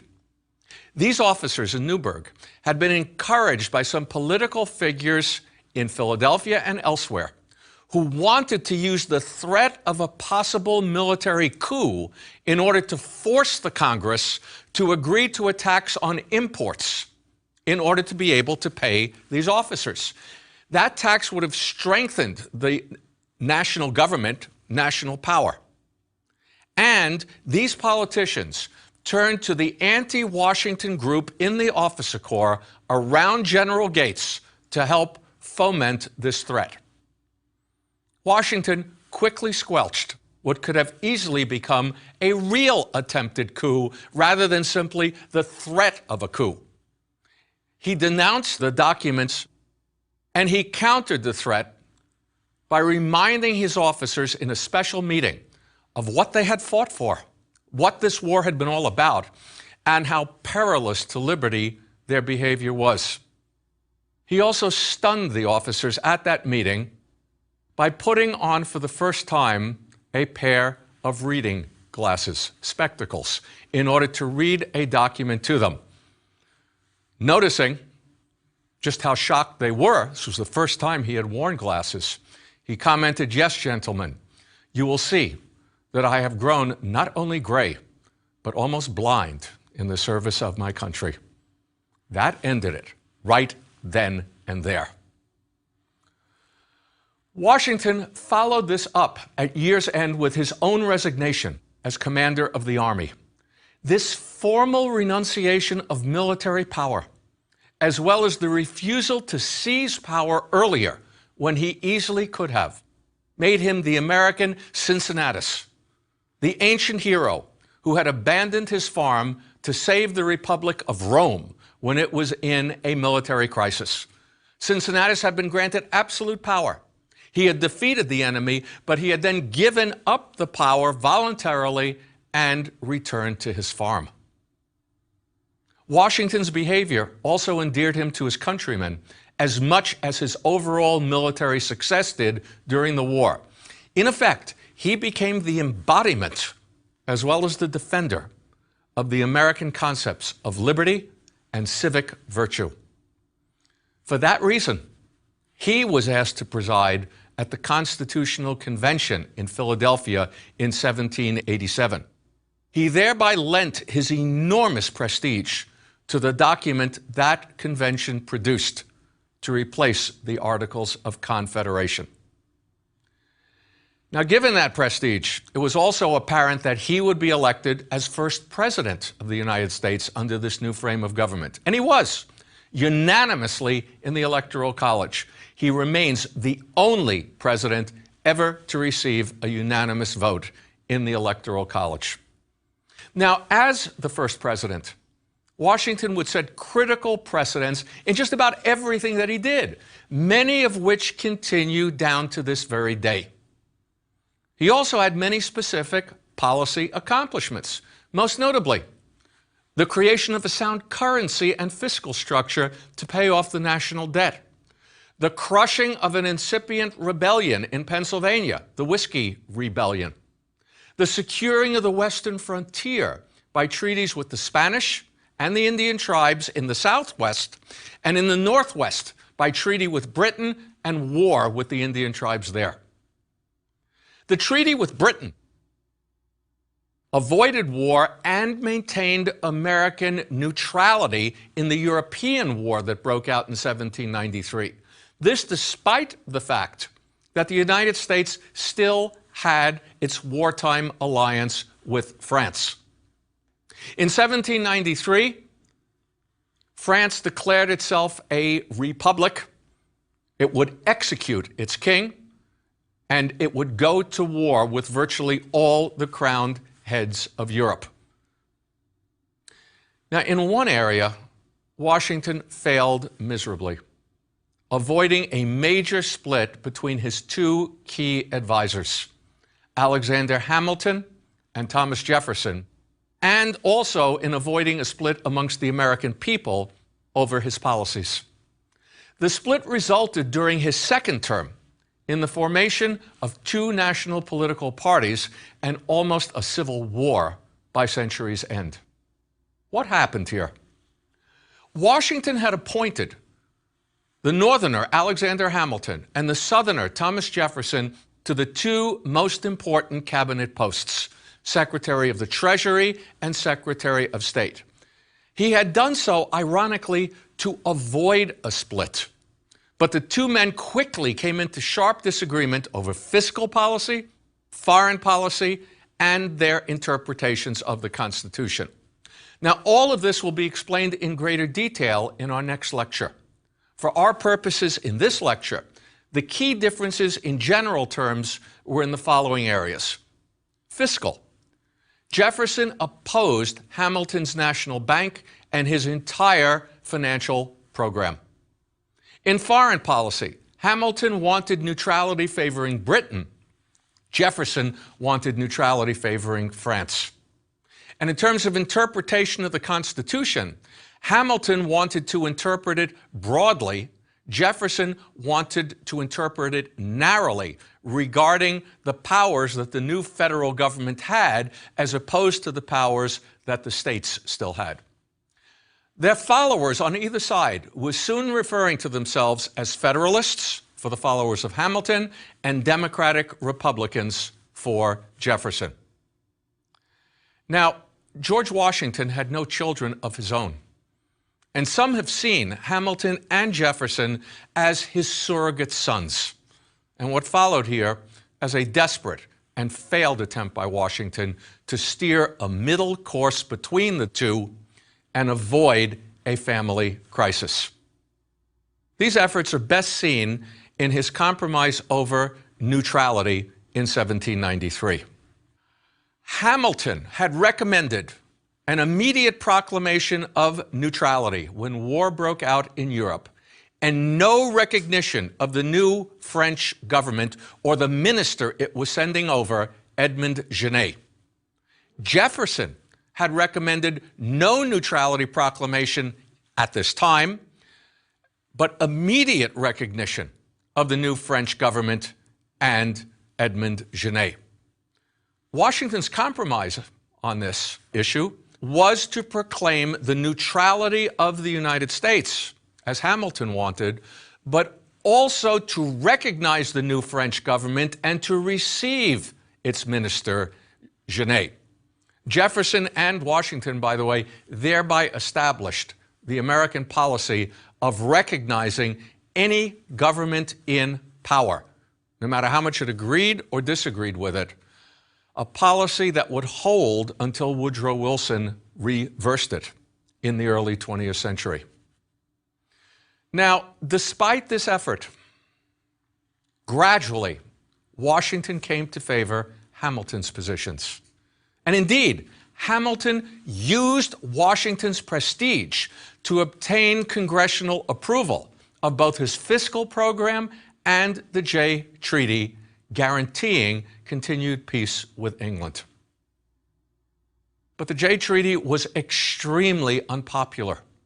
It smacked of surrender on neutral rights issues to the hated British, and it led to both public and private denunciations of Washington.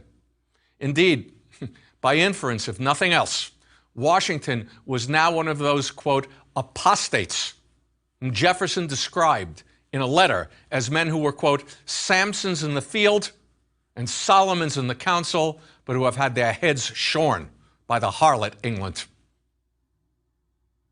Now, whether attacks like this played a role in Washington's decision to retire after 2 terms as president is uncertain. Washington had wanted to retire after only 1 term, but both sides had urged him to stay on at that time. Now, however, only one side urged him to stay, and he was unwilling to do so. Consequently, he wrote and had published in a newspaper his decision to retire, a document we know as the Farewell Address. Now, contrary to popular belief, the Farewell Address is not a call for isolation from European or from world affairs. Rather, it is a warning against emotionalism in foreign affairs and against any future permanent alliances, given the grief that the wartime alliance with France, which was still in effect, had recently cost Washington. But what was the basis of the warning against permanent alliances and emotionalism in foreign affairs? Washington had preceded this, using it as a lead-in to the foreign policy section, a warning against political parties based on geography. Such parties, he argued, weakened the United States and invited European powers to exploit the internal split and support one side or the other in order to increase their own power within the New World. Now, within that warning was an implied attack on Jefferson and his Democratic Republican Party for being tools of France and being emotionally committed to France in this regard. Now, the advice to avoid emotionalism in foreign affairs was sound. But the implied attack on Jefferson was a bit unfair, as we will see in the next lecture. And the importance of the advice in foreign affairs has tended to bury what may be the single most important part of the address, the decision to leave the presidency voluntarily and after only 2 terms. What Washington did was establish a precedent for the 2-term limit, a limit that lasted for over 140 years until Franklin Roosevelt ran and succeeded to a 3rd term in 1940. It is now enshrined in a constitutional amendment that limits the president to 2 terms. As in his military career, Washington once again gave up power voluntarily. And in doing so, he reinforced enormously the Constitution's emphasis on limiting the power of government offices as a way of preserving republicanism and liberty. Washington was far from perfect, either as a general or as a president, and he was severely criticized by his fellow countrymen, both as a general and as a president. Yet his accomplishments were extraordinary in both fields. During the War for Independence, he virtually created the Continental Army and a national consciousness within that army. He also maintained and trained the Army under incredibly trying circumstances and developed the appropriate strategy for its use in order to attain victory. He won critical, if not many, battlefield victories. He also squashed what could easily have become an attempted military coup. He renounced absolute power when it could have been his, and he voluntarily gave up power at war's end. Through all of this, he became the personification of the revolution and its values. Washington then lent his prestige to the Constitutional Convention, and by doing so, he helped to assure the ratification of that document, and he became our first president. As president, he established the nation's finances on a sound basis. He crushed a rebellion. He avoided war with England, and he secured the Western frontier by both treaty and war. He made the new frame of government work, and in the process, he established countless precedents. The most important of these may well have been the 2-term limit, where once again, he voluntarily renounced power and thus further solidified the American ideology of Republican liberty. As a private citizen, by the way, he also renounced slavery by including in his will a provision that his slaves be freed after his death and his wife's death. That was something that Thomas Jefferson, the great apostle of liberty, would not do. Washington's most important contributions were thus negative, and as such, they are easily forgotten, but they were vital to the success of this nation, and his reputation as the father of the country is fully warranted, though not for the reasons we think. Now, why have these negative contributions been so often ignored? Essentially because they were not only negative, but also because they were critical to what did not happen, a non-event, the creation of a dictatorship, military or otherwise. And it is very easy to overlook and ignore an event that prevented something from happening. Yet such a negative consequence is often at least as important in history as positive consequences. Try to remember that as we proceed through this course.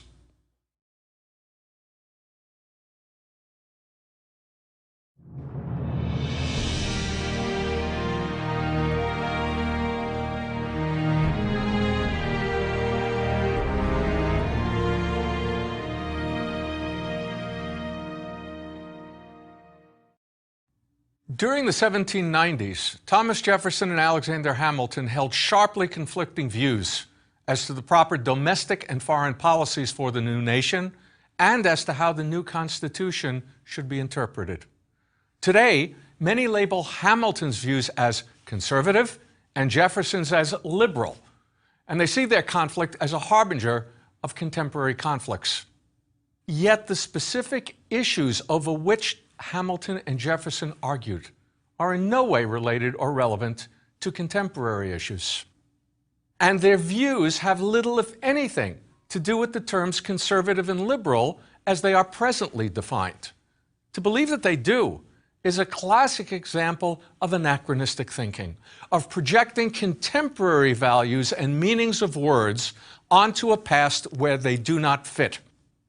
Now, more accurate might be the term aristocratic for Hamilton and democratic for Jefferson, but even here, the terms distort the historical reality more than they enlighten. Nevertheless, the conflicting views of Hamilton and Jefferson are deeply relevant to us today, but not in the ways we normally think of them. We first need to recognize, as was stated in the last lecture, that Washington had selected Jefferson and Hamilton for the two most important cabinet positions as part of his general effort to maintain sectional balance, not political, ideological balance within the new national government. This desire for sectional balance is one reason why John Adams of Massachusetts was chosen as vice president to balance Washington of Virginia as president. Now, Washington was trying to create geographic balance within his cabinet by selecting Hamilton from New York City as the Secretary of the Treasury and Jefferson from Virginia as Secretary of State. None of them had any idea of the split that would develop. That split developed primarily over two issues of no relevance to us today, but of great relevance to them. One domestic and one foreign. Government fiscal policies and definitions of neutrality when England and France went to war once again in 1793. Hamilton, as the Treasury Secretary, believed the most pressing problems of the United States were financial. That we needed to establish our credit both at home and abroad if the new government was to work. He therefore proposed that the new national government assume all state Revolutionary War debts, combine them with the national debt, and fund both debts at par value via a new bond issue. He also proposed new taxes on imports and some domestically produced items in order to pay these debts, and the establishment of a combined private and government-controlled national bank, 80% private, 20% government, to serve as a depository for Treasury notes and a fiscal agent for the government. The bank's notes were to be considered legal tender. Now, all of this, Hamilton proposed, would tie the wealthy merchant and financial class to the success of the new government while providing a new circulating medium. It would also establish the credit of the new government and increase its power and prestige. The crack that is usually made is that Hamilton was going to turn the national debt into a national blessing. Now, opposition to his plan was at first led not by Jefferson, but by James Madison, with whom Hamilton had collaborated in writing the Federalist Papers. Jefferson at first served as a mediator between the two. He arranged a stag dinner during which Madison agreed to support funding and assumption in return for Hamilton's agreement that the permanent capital, at this time the temporary capital was New York City, that the permanent capital would be in the South, on land that Virginia and Maryland would eventually donate on the Potomac River. But after this mediation, Jefferson, in the cabinet, opposed Hamilton's proposed national bank, which had not been part of the deal. National bank was proposed later. Jefferson opposed it on the grounds that since establishing a national bank was not a specifically enumerated national power within Article 1 of the Constitution, to establish such a bank would be unconstitutional. Hamilton countered that it was constitutional via the necessary and proper clause in Article 1, Section 8, that Congress had the power, quote, to make all laws which shall be necessary and proper for carrying into execution the specific powers previously listed. In this case, the powers to pay debts, borrow money, and coin money. Washington sided with Hamilton on this issue, but a serious split had emerged. Nevertheless, it was only at the highest levels of government, and Washington was unanimously re-elected president in 1792.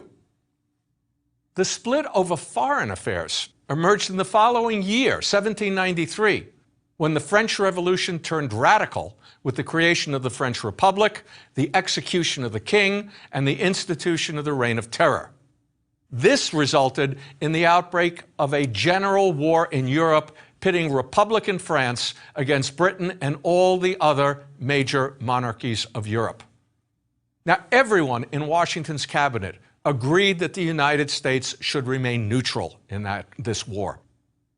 But the United States still had a treaty of alliance with France dating back to the Revolutionary War. What were you going to do with it? The question also arose as to neutrality favoring whom? Hamilton argued for neutrality favoring Britain. Jefferson argued for neutrality favoring the sister republic of France.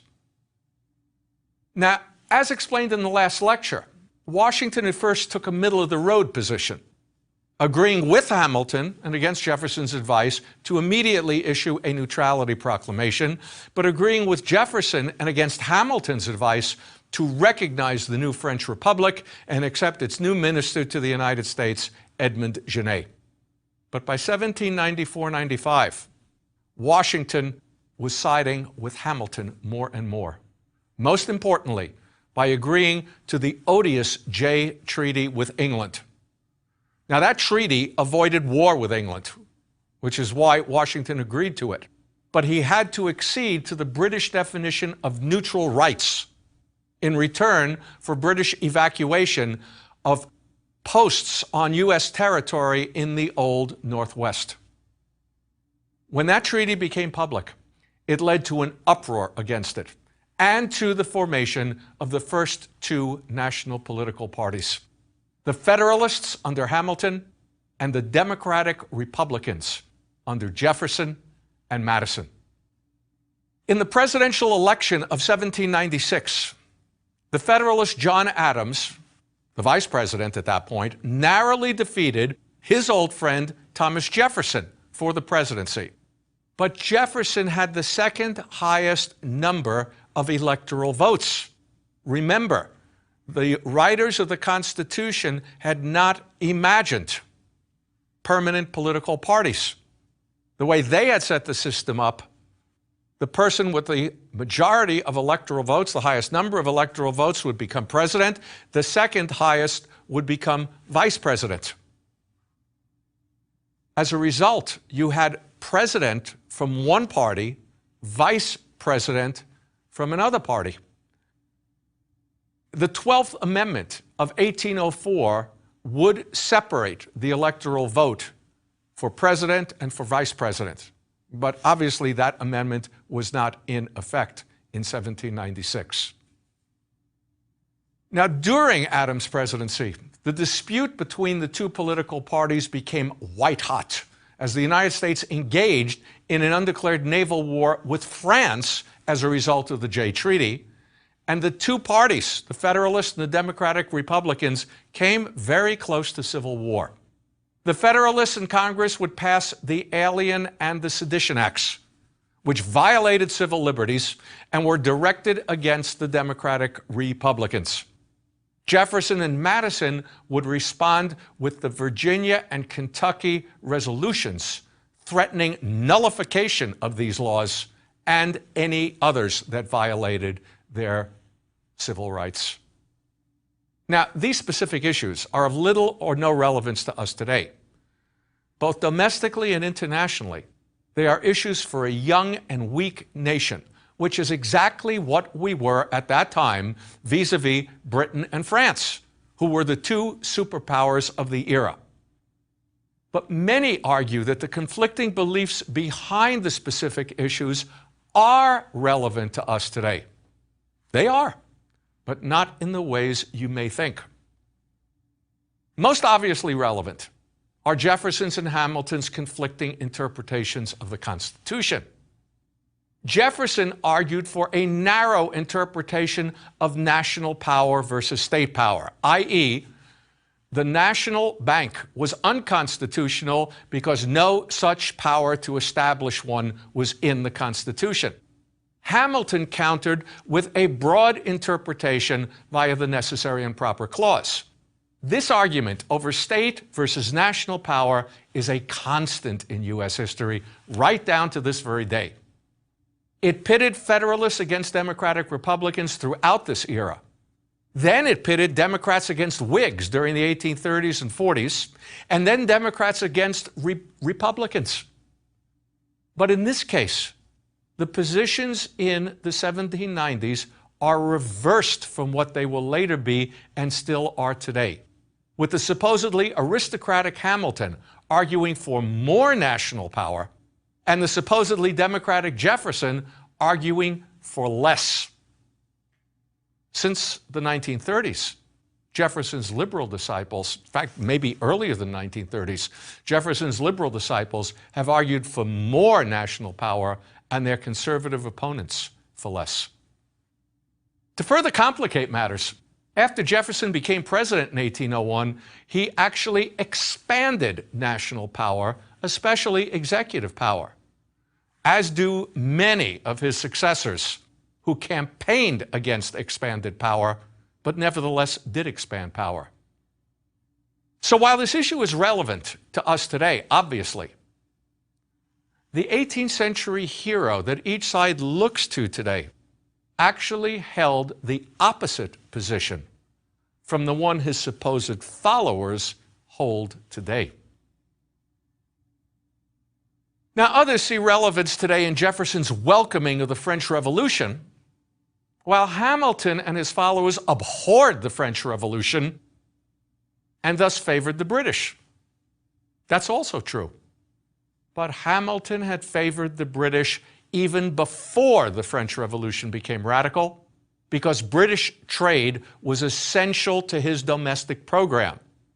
Most American imports came from Britain, and in Hamilton's system, import taxes would provide the bulk of the revenue for the federal government. British credit and manufactured goods were also essential for Hamilton's vision of American economic development. Jefferson's opposition to all this was based not so much on any love of Republican France, but on the fact that he did not support the Hamiltonian domestic program, and thus did not believe that the United States needed British trade or credit. He also feared dependency on the powerful British and desired to use the French connection as a counterweight. In other words, to pit Britain and France against each other in order to preserve American independence from the clutches of both. Let me cite for you, in this regard, what the French minister to the United States wrote home at one point. "Mr. Jefferson loves us," he wrote, "because he detests England. He seeks rapprochement with us because he distrusts us less than Great Britain. But he would change perhaps tomorrow from a sentiment favorable to us if tomorrow Great Britain should cease to inspire him with fears. Although Jefferson is the friend of liberty and science, although he is an admirer of the efforts we have made to cast off our shackles and to clear away the cloud of ignorance which weighs down the human race, Jefferson, I say, is an American, and as such, he cannot sincerely be our friend. An American is the born enemy of all the peoples of Europe.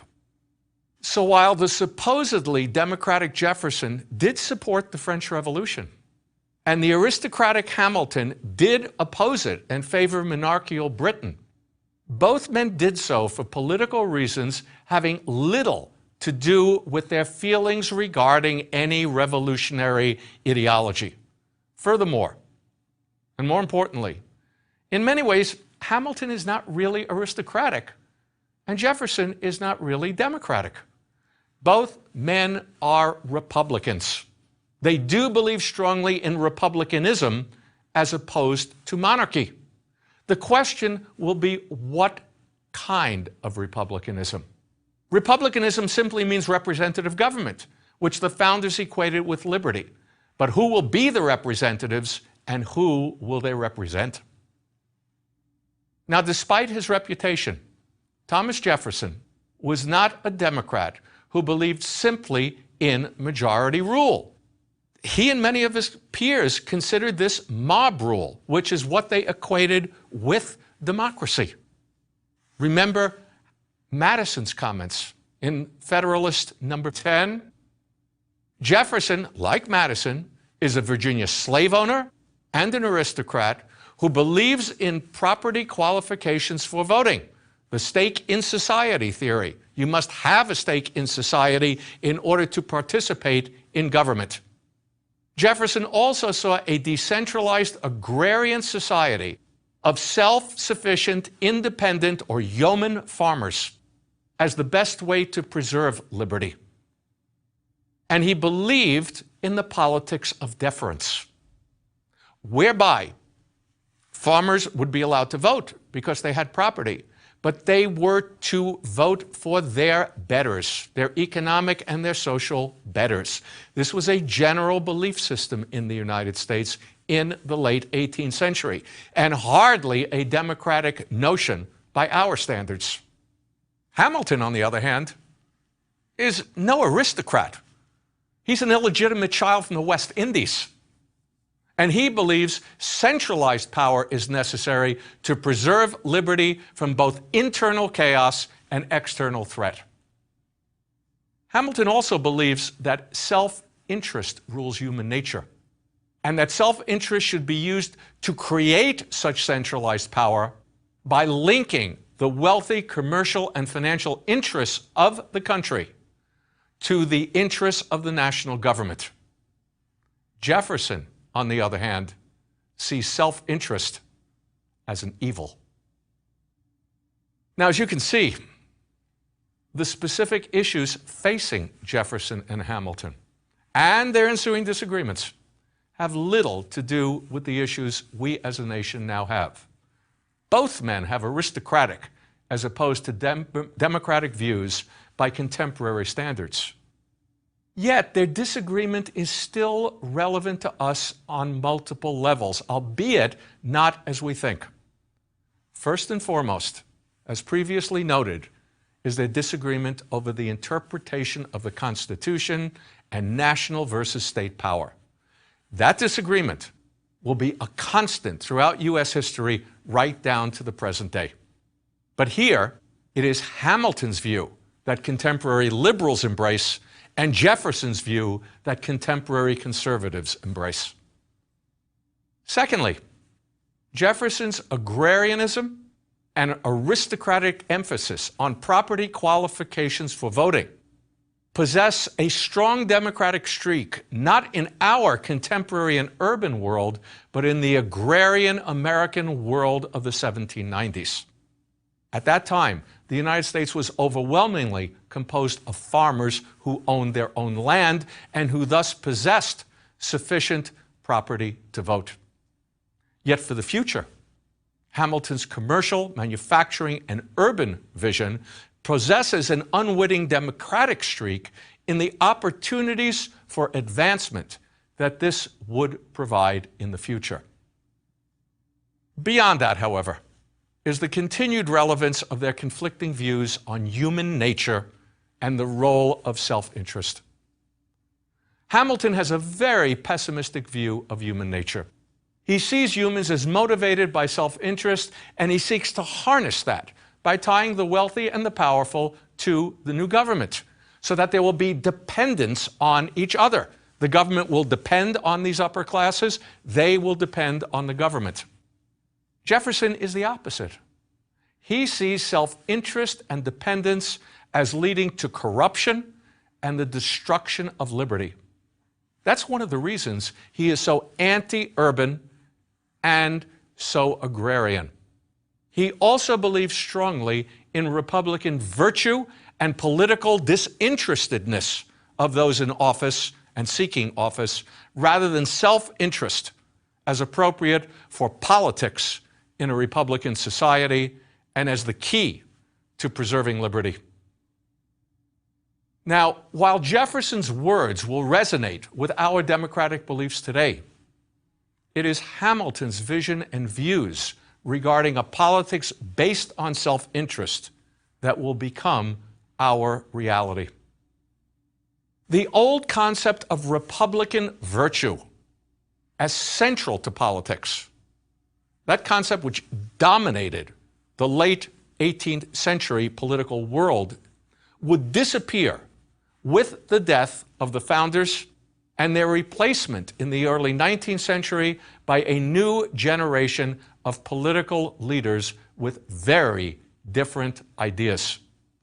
And ironically, that new view of politics would help to get Jefferson elected president in 1800 via his alliance with Aaron Burr and Burr's early New York City political machine, Tammany Hall. In a further irony, this is the same Aaron Burr who, as vice president, will kill Alexander Hamilton in a duel in 1804, and whose civil liberties Jefferson will then violate after Burr's conspiracy to create a private empire in the Southwest is uncovered. That sounds complicated, and it is. Let me explain. Remember, the 12th Amendment did not come into existence until 1804, so that each elector casts his votes, and the person with the highest number of votes becomes president, and the second highest becomes vice president. But because of party discipline in 1800, every Democratic Republican elector cast one vote for Jefferson and one vote for Burr. So they are tied for the presidency. In that situation, the election goes to the House, where the Federalists are in the majority, and they will decide who will be the next president. There is a general feeling amongst many Federalists that they can work with Burr. They've come to believe their own propaganda about Jefferson is virtually the Antichrist, whereas Burr, they believe, is someone you can work with. Hamilton disagrees. He understands who Jefferson is. He believes that Burr is a total scoundrel. And he convinces many Federalists to vote for Jefferson rather than Burr. Now, in that situation, Burr realizes that he is going to be a one-term vice president.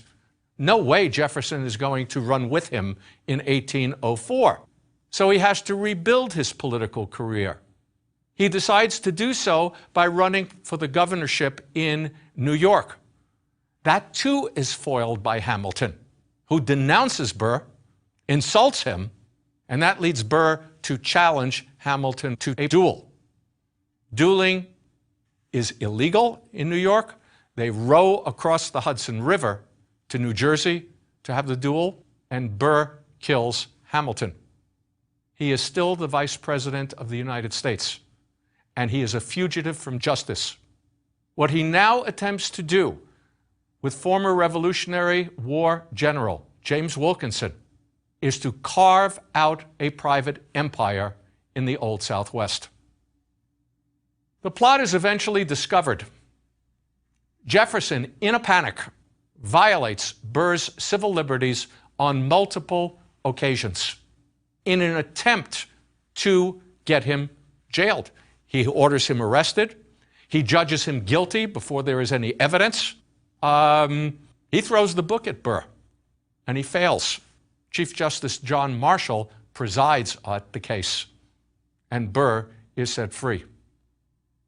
Now, Burr's killing of Hamilton does not result in the immediate demise of the Federalist Party, but it does leave that party leaderless. It also leaves it more and more geographically isolated in New England. Western expansion, both into territory up to the Mississippi River and into the Louisiana Purchase territory that Jefferson had obtained from France in 1803, brings in more and more supporters of Jefferson's Democratic Republicans. The Federalists had always been strongest in New England. More and more, it is becoming a regional party. Now, Jefferson and his successor, James Madison, also pursue a policy of wooing moderate Federalists into their party, and they succeed. Even John Adams' son, John Quincy Adams, joins the Democratic Republican Party.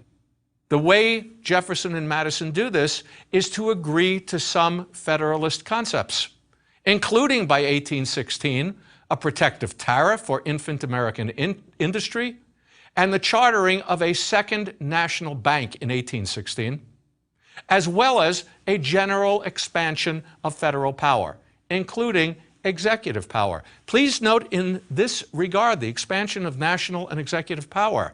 Nowhere in the Constitution does it say that the president or the national government has the power to acquire territory. The Louisiana Purchase results from a Hamiltonian interpretation of the Constitution. Now, during the War of 1812, those still in the Federalist Party further isolate themselves by opposing the war. And at the Hartford Convention, they hypocritically call for states' rights and virtually threaten secession from the Union. News of the American military victories at Baltimore, Plattsburgh Bay, and New Orleans, and the negotiation of a peace treaty ending the war with Britain, lead to the party's disgrace and collapse. In the election of 1820, the Democratic-Republican candidate James Monroe runs unopposed, and the nation enters an era of one-party rule, the misnamed era of good feelings.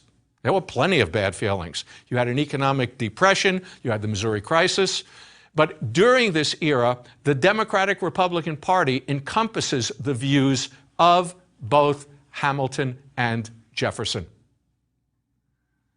But given the crises that take place, one-party rule could not and would not continue.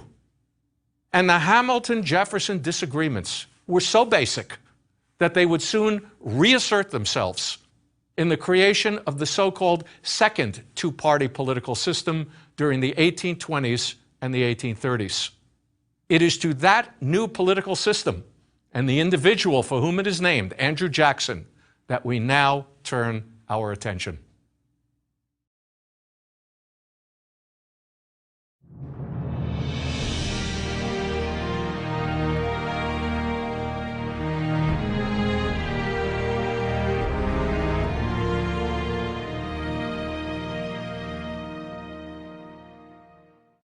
The election of Andrew Jackson to the presidency in 1828 ushered in a new era in American history, one named after him, the Age of Jackson. It's also known as the Age of the Common Man, the era in which property qualifications for voting disappeared and the nation truly became democratic, well, at least in regard to the vote for all adult white males.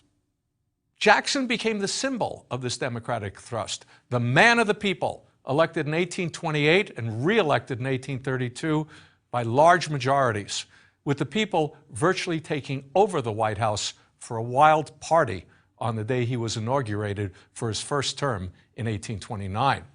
We'll be talking more about that later. Yet Jackson was in many ways a very odd symbol of democratic reform. He himself was anything but a common man. In reality, he was a wealthy, slave-owning Tennessee planter and aristocrat. Furthermore, many of the policies he championed would not be considered democratic today. And he opposed most of the major democratic reform movements of his era, most notably abolitionism and rights for women, blacks, and Native Americans. Indeed, the conditions of these people deteriorated during the age of Jackson. Jackson also supported some very undemocratic behavior.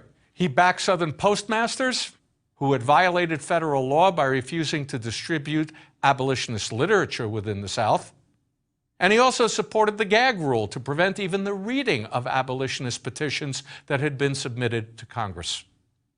Yet simultaneously, Jackson was a very apt symbol for this democratic era. And careful examination reveals much about the nature of American democracy, both then and today. Let's look at Jackson's background first. He had been born into poverty and travail on the Carolina frontier in 1767. His father died 3 weeks before he was born. Both of his brothers and his mother died during the Revolutionary War. He was left an orphan at age 14. He was largely self-educated. He moved west where he prospered. He became a major slaveholding planter as well as a major political figure in the new state of Tennessee. During the War of 1812, he became a national military hero for his victory over the Creek Indians at the 1814 Battle of Horseshoe Bend, and of course for his stupendous victory over the British in the 1815 Battle of New Orleans. He achieved further military fame for his famous 1818 invasion and conquest of Spanish Florida while pursuing Indians and escaped slaves. That eventually led to the acquisition of Florida by a treaty with Spain. Now, throughout these years, Jackson also prospered economically. He made a fortune, he lost it, and he made another one. And in doing so, he became a symbol of the common man, the poor Westerner who went from rags to riches, then to rags again, and then to riches again. He was an aristocrat, but he was a self-made aristocrat. As well, he became a symbol of his era and its values. One historian, John William Ward, has noted that he became known as a man of nature, the man of providence, and the man of will, consistently overcoming adversity and impossible odds through an understanding of the natural order and the possession of both divine protection and incredible willpower.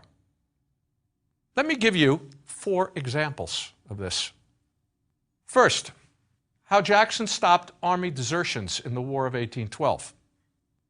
While campaigning, his army at one point many in his army decided to go home. As they were walking down the road, they saw in the middle of the road Jackson on horseback with a brace of pistols, one in each hand. Now, you had a very large number of men. Clearly, they could overcome one man. But Jackson made crystal clear that he would shoot and kill the first 2 men to try to cross the line. Nobody did. They turned around. Secondly, his putting together of a ragtag force of farmers and backwoods militia from Tennessee and Kentucky, along with French-speaking Louisiana militia, Mississippi dragoons, we would call cavalry, pirates from the island of Barataria, Irish regiments, black regiments, and Indian allies to defeat the finest army in the world at New Orleans. It wasn't a battle, it was a massacre. He inflicted 2,000 casualties approximately on that army while suffering only 21 himself. A third example. Ignoring diplomatic protocol and international law, Jackson invaded Spanish Florida in 1818 in pursuit of hostile Indians and escaped slaves who had crossed the border. In the process, he took 2 Spanish forts, executed 2 British subjects whom he found, deposed the Spanish governor at Pensacola, and later asserted that he regretted not hanging him, seized the Spanish archives, and appointed his own governor. Fourth and final example, Jackson's behavior and survival in a fierce duel in 1806.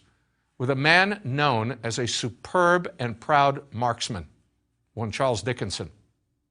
Jackson came to the duel wearing a big cloak to mask his body size, so that Dickinson could not tell where Jackson's body stopped and where the cloak started.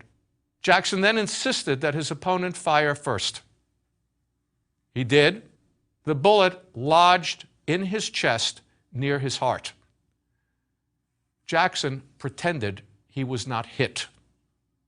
He wanted to make Dickinson think he had missed. Then Jackson carefully fired a mortal shot and left the field without flinching so that his opponent would die thinking he had missed. Ultimate macho, if you will. But all of Jackson's success was tempered by personal tragedy.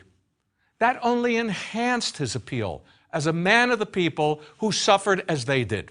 The death of both parents and his brothers when he was very young, the winning and losing of a fortune, and the death of his beloved wife, Rachel, just a few months before his presidential inauguration, perhaps as a result of the scandal regarding their marriage. That needs some explanation. Rachel had been divorced by her husband and had married Jackson in 1791, or so they thought. It turned out that what had occurred in 1791 was not a divorce, but only the granting of a decree authorizing her first husband to sue for divorce. No divorce actually took place until 1793. The marriage to Jackson was thus not legal, and a second marriage took place in 1794.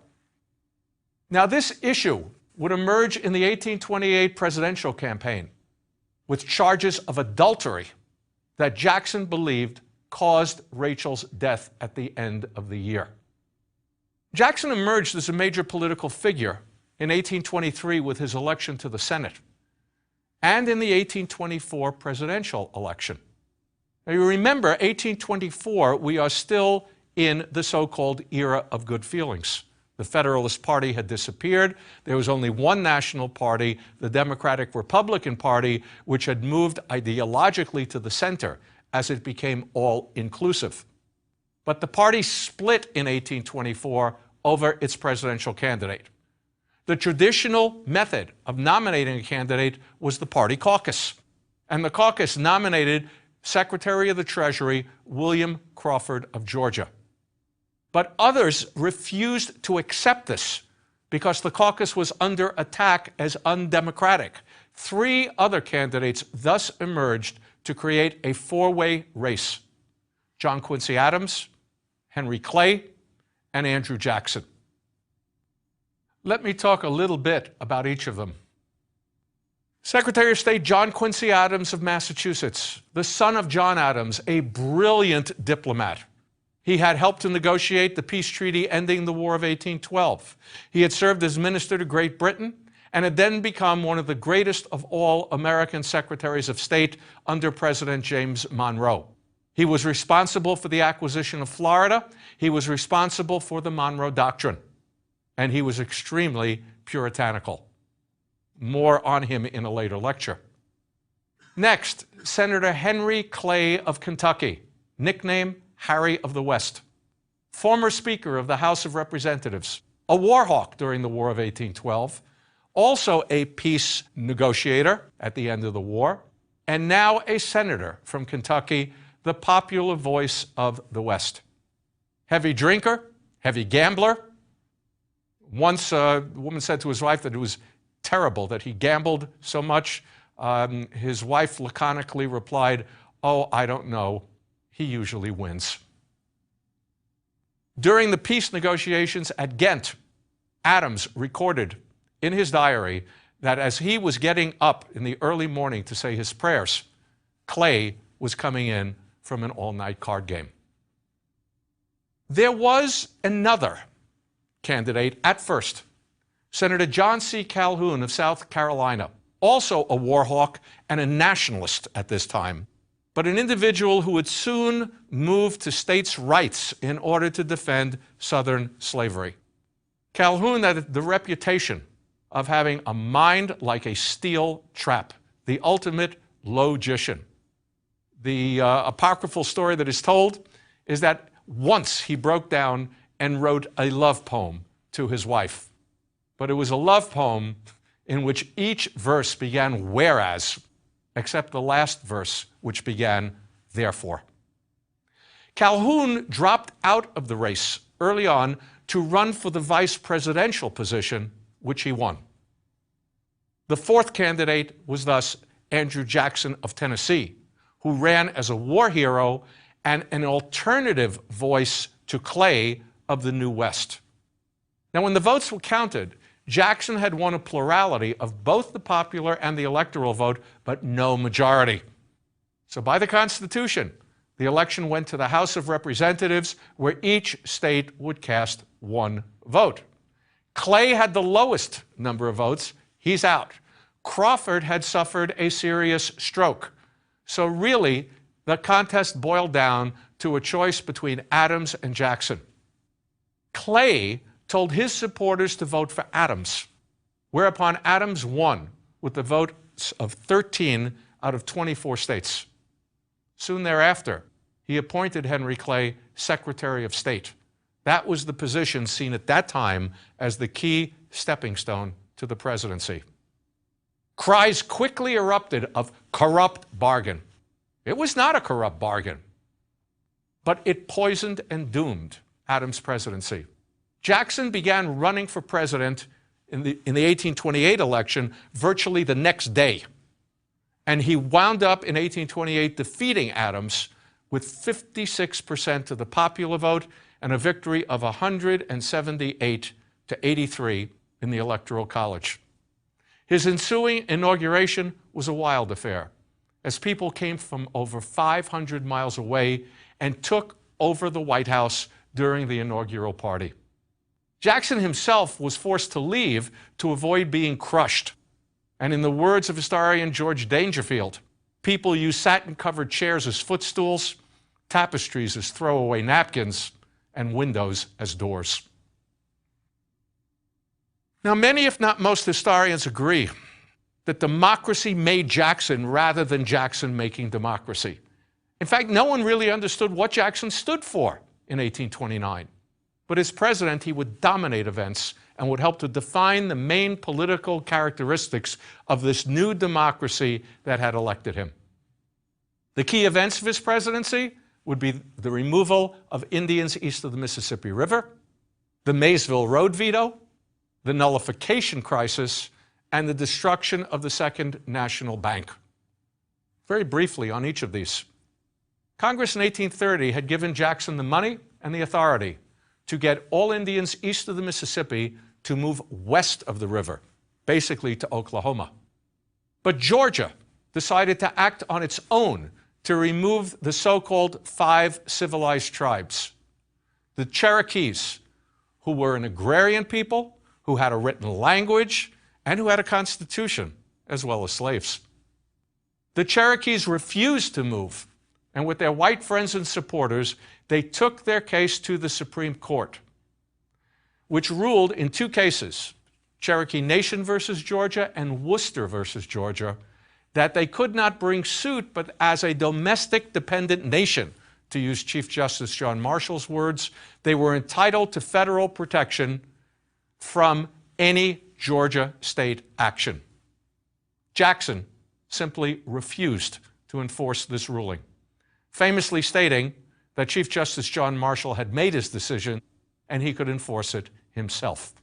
Instead, Jackson let Georgia do what it wanted to do with the Cherokees and used federal forces to encourage their movement. The result would be the notorious Trail of Tears. In the Maysville Road veto, Jackson vetoed a bill that would have authorized federal funds for internal improvements. He insisted that this was a state issue and that the bill overstepped the powers granted to Congress. The nullification crisis, Jackson clearly supported slavery and the gag rule against the abolitionists. He also supported the actions of the South Carolina postmaster who barred abolitionist literature from the mails. But Jackson was an intense nationalist who would not tolerate South Carolina's attempt to nullify a new tariff law. Jackson also destroyed the Second National Bank of the United States. He did so by vetoing a new charter for the bank and removing federal funds before the old charter expired. He then moved those funds into state banks, pet banks. I'll talk about that more later in this lecture. Now, during these and other events, Jackson transformed the office of the presidency in the name of the people. How? First, massive use of the presidential veto. 12, including the first use of the pocket veto. All previous presidents together had only vetoed 9 bills. He also expanded executive power at the expense of Congress, refused, as was pointed out, to enforce Supreme Court decisions with which he disagreed, and became known to his enemies as King Andrew. Jackson justified this obvious expansion of presidential power on the grounds that he was the only government official elected by all the people, and that he was using this new power to tear down special privilege that had come to dominate Washington. In other words, stop Congress from acting beyond the Constitution via the Maysville Road Bill. Jackson, as you see, has a narrow interpretation of the Constitution. He will also act to tear down engines of special privilege when Congress would not act via the bank veto, and to block the courts when they did not act in the interests of the people. Jackson also instituted rotation in office and the spoil system for federal appointees. He justifies these as democratic moves on the entrenched aristocracy of educated bureaucrats. Education was at this time a luxury of the rich. And since theoretically anyone in a democratic society was theoretically qualified to hold government office, the best way to choose those who would actually hold office was to reward the party faithful, especially since politics itself was now viewed as a business run by self-interest and reward. This a major shift from the Founding Fathers and their concept of civic virtue. Jackson also instituted the kitchen cabinet of special personal advisors not subject to Senate confirmation. He justified this as a move away from the elitism of the established cabinet and necessary given the presence of political appointees in the cabinet whom he did not trust. Now, all these moves Jackson justified in the name of democracy. But today it is clear that many were not democratic and that they resulted in corruption of the American political system, as well as a dangerous expansion and abuse of executive power, a crippling of the American financial system, a gross denial of rights for opponents of slavery and for Indians. And by the way, with that denial of rights for Indians, immense profits for land speculators rather than the common people. Now, interestingly, many of Jackson's revolutionary moves were justified via the old Jeffersonian doctrine of limited government and states' rights as well as democracy. Why? Well, there's a psychological point. In an era of drastic change, people will look to a past idea for reassurance. The old concept of Janus faced, of facing in two opposite directions, of walking backwards into the future. Also, the Jacksonian coalition was made up of contradictory elements. All of them wanted change and were dissatisfied with the way things are, but they otherwise had very little in common. The lowest common denominator able to hold them together was a strict interpretation of the Constitution. This fact, as well as the contradictions in Jacksonian democracy, are best illustrated via an analysis of the so-called Bank War, the destruction of the Second National Bank of the United States. Chartered in 1816 for 20 years, that bank stood as a symbol of the Democratic Republican Party's move to the political center. Jefferson, you remember, had opposed the first bank. It was 20% government-controlled, 80% private, and it served many useful functions, both for the government and for the American financial and economic systems as a whole. But it also had many enemies. There was general distrust of the bank from the Panic of 1819. The bank had called in its loans, seeing that the panic was coming, and this was viewed as a cause of the ensuing depression rather than a consequence of it. That reinforced the dislike of the bank by small farmers and Eastern workers who wanted only what was known as hard money, money backed by gold and silver. They wanted this because they wanted to stop rising prices, and they thus opposed the bank's paper money, which was legal tender. But it didn't end there. The bank was also opposed by businessmen and Western bankers who wanted more paper money for easier loans. The National Bank prevented this by its power to call in notes if local banks had unsound banking practices. The bank was also opposed by financiers on Wall Street in New York City who wanted to emerge from the shadow of the super bank in Philadelphia that had federal support. It was also opposed by Southern slave owners who feared it as a dangerous precedent for federal power, as well as an institution that built up the power of the Northeast. And finally, it was opposed by old Jeffersonian Republicans who repeated Jefferson's argument that such a bank was unconstitutional. Now, the lowest common denominator here, which Jackson used to justify his veto of the bank recharter bill in 1832, was strict interpretation of the Constitution in order to destroy special privilege. But this is also an argument against any government control of the economy, and thus part of the new economic ideology of laissez-faire from Adam Smith. Smith had enunciated his ideas in 1776, and they had been gaining public acceptance as the United States began to industrialize. What Smith argued was an end to government control over the economy, something that was dominant in the mercantilist system, to revert instead to the laws of supply and demand, to let the invisible hand of the marketplace run things, let business run free. We will get back to that in a later lecture. Now, Jackson followed up on his veto of the bank bill after he was reelected in 1832 with a personal vendetta to destroy the bank, even though its charter still had 3 years to run. The bank, he asserted, was trying to destroy him, but he would destroy it to remove all government by removing all government deposits. To do so, he had to fire 2 Treasury secretaries who feared financial and economic disaster if this was done. He finally found a third, Roger Taney, willing to do this. Disaster did follow.